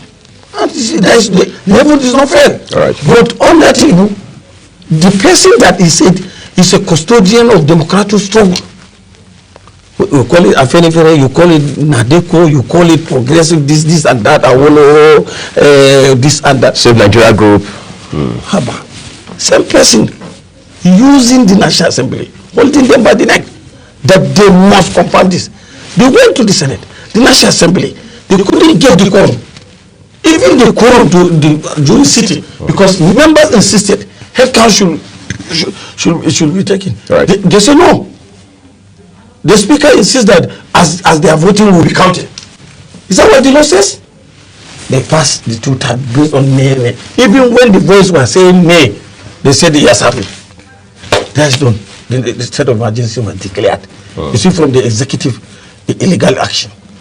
Then the PDP governors now rush to the Supreme Court. Where's the last hope of the poor man? Is their responsibility to tell to match break for reckless leadership in a country? Supreme Court is the supreme authority in the country. Right.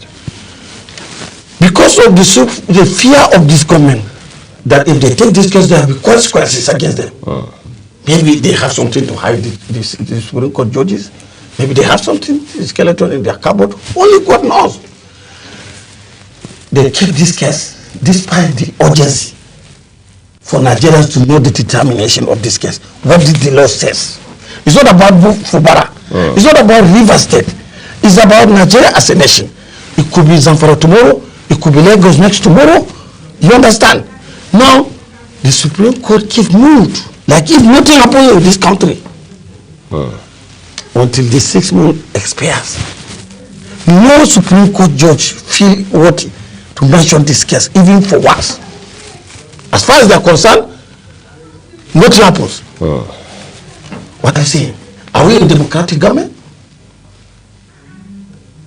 Because they are supposed to be 3 tiers of government. That's right. Legislatures, executive, and the judiciary. Each arm supposed to be independent of one another. Why is the judiciary so much afraid of the executive, meaning that they cannot take up against the when the federal government sued the state, the Supreme Court were rushing the case to determine yes, this and that. But when it is the turn of the state government that they now sue the federal government, the Supreme Court keep mute. But how did we get to this point where everybody is now saying that the legislature and the judiciary have both been compromised by the executive? Because of the nature of the leadership we have. But did it start with the Tinubu government? Yes. There is no government. I told you, even under Obasanjo, who was once a military dictator, he couldn't achieve this under his government. You can see under Buhari, who is also a military general. Right. So many of cases of government were being overturned. Buhari will remove person, they will go to the court will return the person. They instead the person, pay him his damages. They will take ASU will go to court, all unions, people will go to court against the government and they get judgment. But under this government, they will not even take up the matter completely. So if you are being arrested and put in a court, you will remain there forever. Not because of anything, right? Because that is the position of the leader of Nigeria today, President Bola Ahmed Tinubu. He is the chief supremo of Nigeria. He's in charge of the legislature. He makes the laws for them. Their own is to overstamp whatever he sent to them. He decides who win case at any level of the court, whether Federal High Court, whether at the Appeal Court, or the can you imagine an opposition governor going to court against an APC governor, winning his case, and the next day not saying thank you the judiciary for protecting the right of the masses, for confirming the votes of the masses. Say thank you, President Bola Ahmed Tinubu, for not allowing us to be removed. This, your fairness is this. Was he the judge? Were he there? Did they seek his advice during the judgment? Why did they thank him? Why did they need to? What was the reason behind saying thank you to Tinubu for winning your court case? Is it because of these issues you have enumerated that the coalition is now saying that President Bola Tinubu must not return in 2027? That's a part of this. Just minor part of the problem. The key most principal issues is the level of poverty in Nigeria is damn too high that only Nigeria in the whole of this world will survive this kind of poverty level. Only Nigeria. You know, the reason is simple. Every Nigerian, whether it's a Muslim or a Christian or a pagan, only in this country you can see they take their religion seriously. In the whole of this world, only in Nigeria people take religion seriously. And when you go by religion books, anything that happens to you, good or bad, you'll fight back to your destiny, your fate. You understand? Because that's what the Almighty laws is saying on whether it's in Bible or in Quran, that you should not look upon somebody to say he's the reason for why I'm in poverty, for the reason why I did not go to school, for the reason why I am sick. You believe everything is from God. That is the main reason why Nigeria is still standing today. You understand? People resign to faith. Ordinarily, they will be in Nigeria by today. I'm telling you this because 70% of Nigerians today cannot afford a 3 square meal. 50% of Nigerians, I'm telling you, cannot afford 2 square meal in 2 days. There are about 30% Nigerians that they always forget when last they eat. And we have to blame all of this on the Tinubu government. Yes, for 3 reasons. Number 1, farm implements are not available. Subsidy has been removed even on farm implements, fertilizer, and so on and so forth. And scarcity was created. The government did not provide them even when you remove the scarcity, like this petrol. When you remove the scarcity, at least, thank God, we have Dangote. He now came, now we have, at least the availability of the product is there. If you don't have money, that's all, but if you have money, the petrol is there. Without Dangote, Nigeria will be buying fuel at 3,000 naira per liter today. I'm telling you this. But we don't have the same alternative. Right. In terms of fertilizer, farm implement like machineries and so on. Nobody is producing it in Nigeria. So the government has the responsibility to import those things. Even if they will sell it at a cost with the price, the cost of price that they will make profit, it doesn't matter. Let it be there. You can't have it even if you want to buy it. 1 bag of fertilizer will buy you 3 bags of maize in my local government. In my state, you have to sell 3 bags of rice to buy 1 bag of fertilizer. How can you farm? That is one. Number 2, high level of insecurity. If you manage to get fertilizer, or you are using local fertilizer, whatever that you think you can manage to get to go to your farm, you cannot go to the farm itself. Insecurity. Insecurity. Or get it to the farm. They will just pick you up. Somebody who is a farmer with a hoe, fighting for his life in a bush, somebody will just come and pick him and say, okay, we need 10 million, we need 50 million, we need, or somebody that the entire family, their entire family doesn't have 1 million naira. That one they want, they'll end up killing him. So nobody want to go to the farm. Now, for those that want to farm, no implement. Those that will take the risk to go, they will kidnap them or kill them. To farmer headers fighting and so on and so forth. This is another thing. Number 3, the worst of the matter is the budget trillions of naira. The people and the masses are hearing on radio. Federal government budget so trillion for Nigeria. This for health, this for education, this is for this, this is for this. After almost today, we are in September ending. None of those budgets that were mentioned, the monies were appropriated. Nigerians are hearing that every day billions of dollars have been applied as a loan, and the National Assembly approved. The government is getting that money, but yet 1% of the 2025 budget are not been implemented. No capital budget, no capital aspect of the budget has been financed. 1 million naira is not spent on the capital budget. The middle class in every country is those people that we see them like in this our country, because we don't have entrepreneurs and inventors. We only have major contractors who hobnob with government functionaries. They are the middle class in this country, and they are the one that at least the employers of labor. Right. Now, those people were given jobs. Most of them went to the bank to collect loan to finance this project at a very high rate, thinking that on completion they'll get their job. Some people complete their jobs January, some people February, some people March, April, May. None of them get a penny. As of today, 70% of these contractors, they cannot pay even their children's school fees. You know, it's September. Right. It's the most dangerous of every month for every family. So most of these contractors, their children, those that their children are studying abroad, they have to defer their studies and come back to this country. Those that are studying in Nigerian universities that are private, they still cannot afford it. The children are sitting at home. You understand what I mean? And they are creating more frustration for the youth. The system is not working, and there is no sympathy. And the worst of the matter, if you are wrong, when you accept you are wrong, then this is the beginning of the solution of your problem, because you will now look for solution. Right. You will ask for advice. With this government under this president, they will tell you everything is working, that they have fulfilled all their promise. The economy is working. They will give you some flimsy data, this and that, Q3, Q4, Nigerian economy is rising. If Nigerian economy is rising, we can see inflation coming down. Real inflation. It's not about somebody telling you that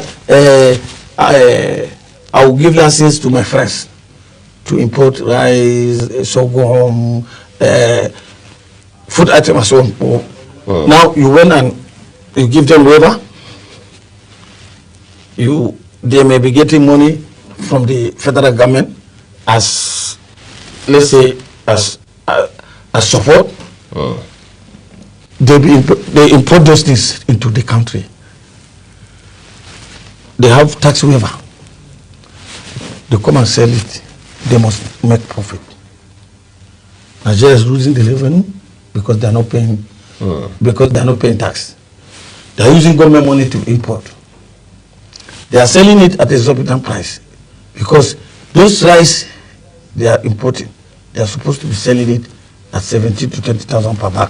We're going to take a quick break at this point. There's a lot to talk about because some of these problems are systemic in nature. Again, the complexity largely comes from the fact that the 2027 general election is just in front of us, and politicians have already started having that conversation. When we return from this break, we'll talk about what the ADC and indeed the entire opposition front intends to do in specifics by ensuring that President Bola Tinubu does not get a second shot at the presidency come 2027. Please stay with us.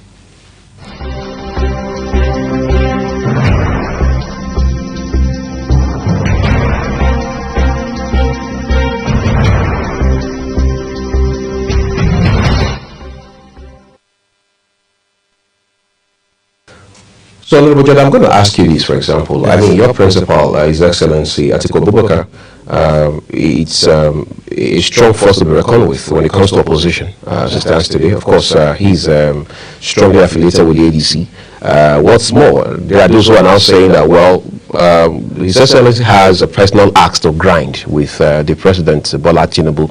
So it's even beyond if you like, advocacy for a better Nigeria, for good governance, that he wants to even up with the president because he has something personal to settle, like a personal score to settle with him. Let's talk about motive behind all of these coalition moves. First of all, let me clear there. The former Vice President, Alhaji Atiku Abubakar, has no personal disagreement with Tinubu. Tinubu is, at a certain level, is his friend, at a certain level, is his godson. The relationship has spanned over years, and Tinubu is a principal beneficiary of Atiku's favor, and Atiku is not complaining. Tinubu is aware. He got Atiku's protection when he was governor. During the SCP, he has Atiku's support. During all this struggle life, Atiku has been supporting Tinubu in so many ways. Yes, Tinubu too is doing one or two things to help Atiku. That is normal. That is friendship. So that their relationship is still cordial when it comes to at the personal level. Atiku will not wish Tinubu dead. He will never wish him dead. You understand? But when it comes to Nigerian issue, to Atiku, Tinubu is a total failure and a total disappointment to their group because they are PDM members. He sees this as a disgrace to their entire group. That is the clarification, first of all. And the reason why people, that is the key factors why Atiku Abubakar, people like Obi are up against Tinubu in ADC. People want to know how we are going to win, first of all. Right. We are going to win this election, number one, because the people that are going to vote for the president in the next election are our key target. And we have an understanding with them because we are on the same page with the voters. We are not working with the looters. We don't care when you are a governor, whether you are a senator. We don't care about that. We are not proud. We won't be proud to have a governor. We won't be proud. But in politics, you cannot say you reject a governor. Right. But because you are coming in, we will not celebrate you because you come in. But in politics, both the good, the bad, and the ugly has to be carried along. You understand? But you know governor that will come into ADC that will be celebrated. No any senator, serving senator that will come into ADC that will be celebrated. Well, why is that the case? The reason because the National Assembly refused to use their breaking power that they have to stop this misgovernance in the country.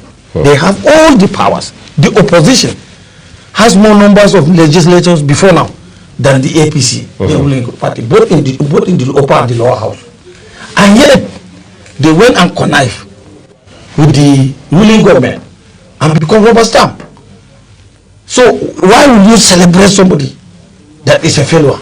Somebody you cannot raise his hand and be proud that he is with you.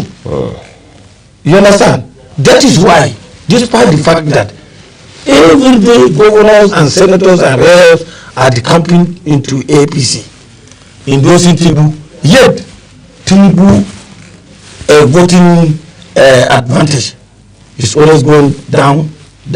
It's always at disadvantage. Is it going down really? Who is doing that rating? If you are meeting people outside, or if you are always on the news or on the social media, people test water. Even the government people, they test water.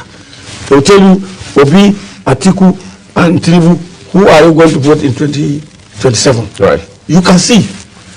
Sometimes you see Obi leading with about 50%. Sometimes you see Atiku leading about 70%. But Tinubu is always down 15%, 10%. So we have never had that poll that's puts Tinubu ahead of the other contestants? I've never seen it.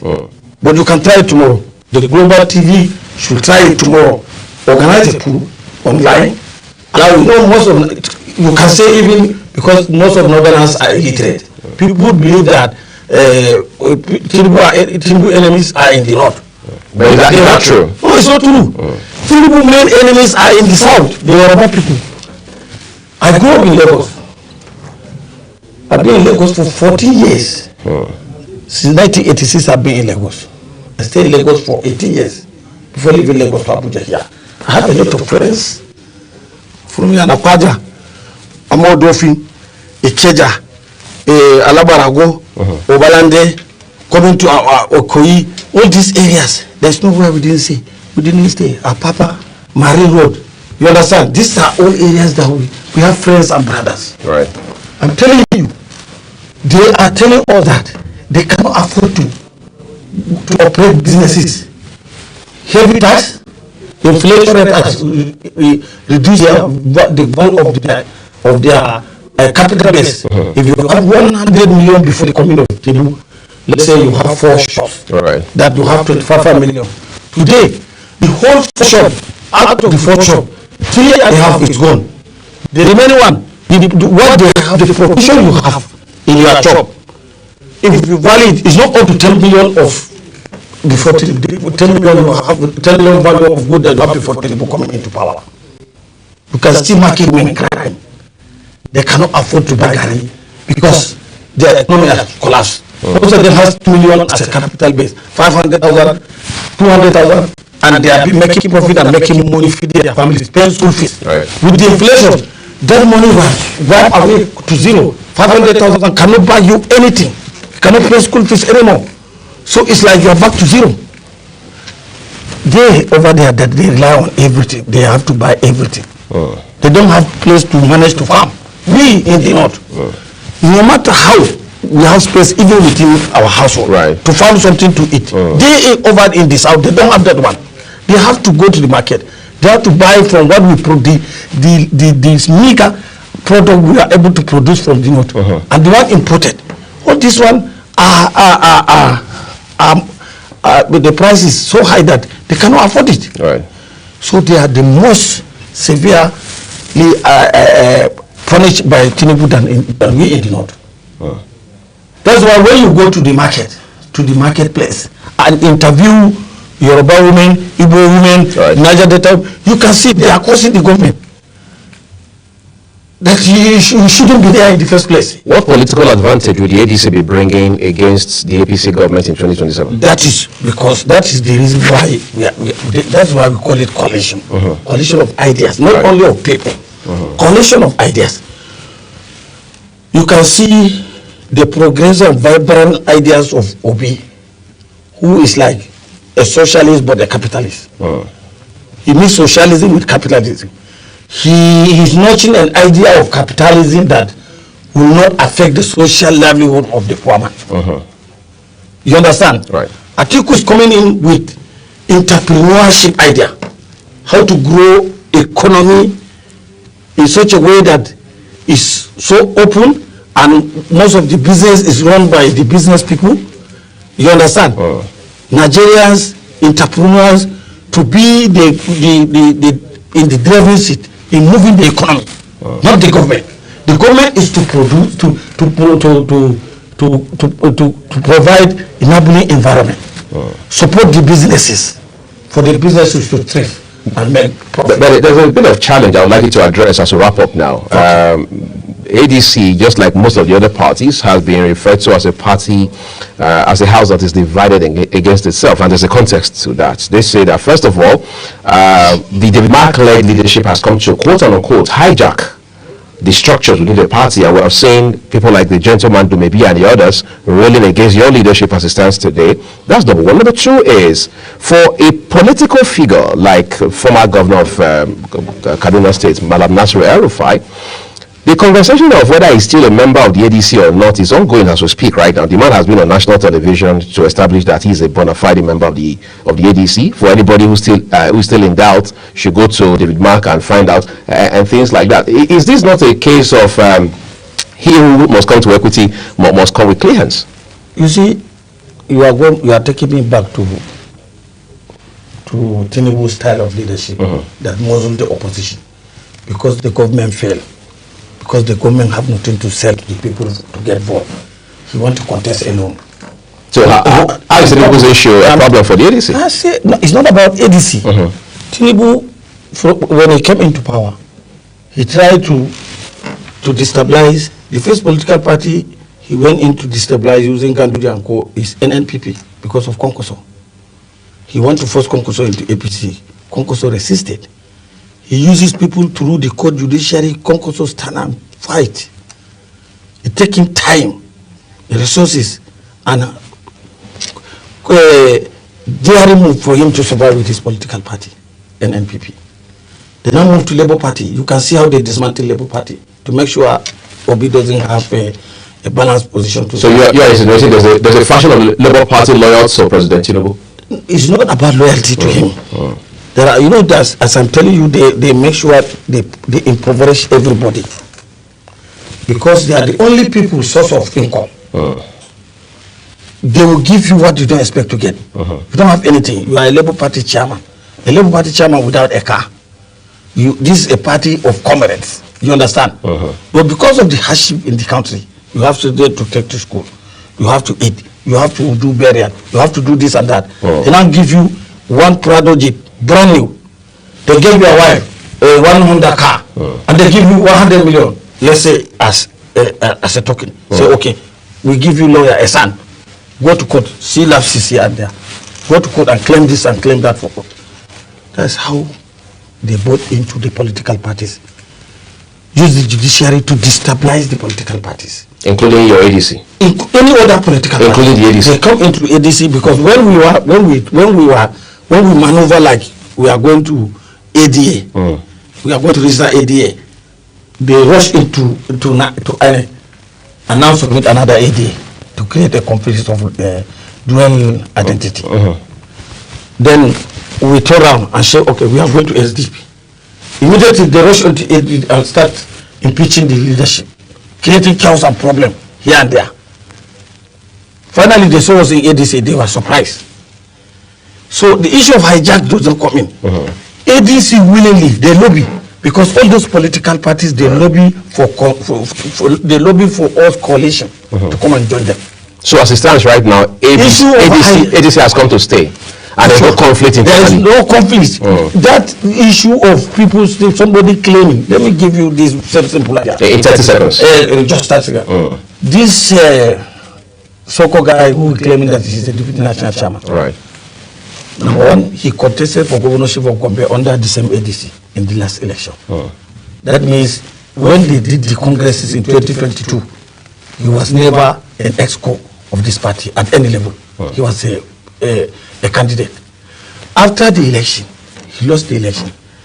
There was a vacancy. They nominated him from Gombe and appointed him on acting capacity. When they appoint you as an acting in an office as acting, you don't have tenure. They appoint you today, they remove you tomorrow. Right. So you don't have a tenure, you cannot claim anything. That is one. Number two, if you are going to court to ask, you go to court and ask you what you were denied. He was never a chairman. he cannot ask for chairmanship in the court. So when he got to court, his prayer was not valid. Because he was claiming to be a deputy national chairman and said he insisted that he didn't resign. Okay, even if you say you didn't resign, you only go back to the court. You only go to the court and insist that you are still a deputy national chairman. Right. That is where you have a basis. And even then they will tell you, if you are there, how did you come there? You say, I was appointed. You can't put something on nothing. But when you are not a chairman, right, you are now going to the court to claim for chairmanship. Which chairman? Have you been a chairman before, even whether as an acting or as elected somebody? Right. It will be seen as baseless. Yes, baseless. Incidentally, Honorable Umar Bello Jada, would like to say this is where we are going to end this conversation. But of course, your party is already in the ring as it stands right now. We are going to continue to have these conversations as events unfold. Yes, politically. But we appreciate you for these valuable insights that we've come to share today. I've been talking with Honorable Umar Bello Jada, Assistant National Organizing Secretary and Zonal Organizing Secretary of the ADC in the Northeast Zone of Nigeria. We'll take a quick break shortly. Ramsey, my colleague, and I will wrap it up for you on the program.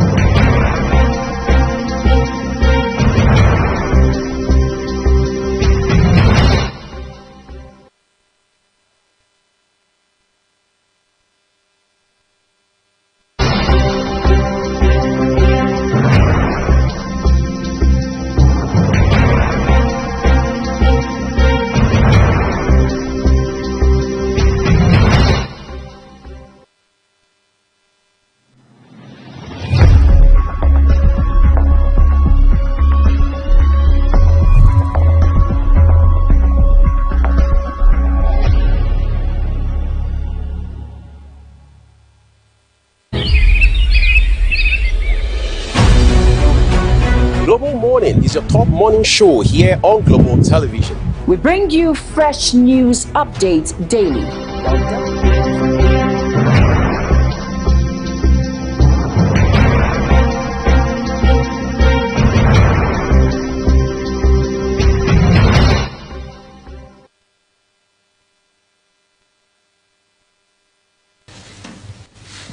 And that's all we have for you here today on Global Morning. Thank you so very much for watching. As always, we'd like to remind you that the views of our guests on all our programs, including here on Global Morning, are their opinions. I am Uyi Agbomofuegbe. I am Ramsey Enoch. Many thanks for joining us. Global Morning return again tomorrow. Bye-bye for now.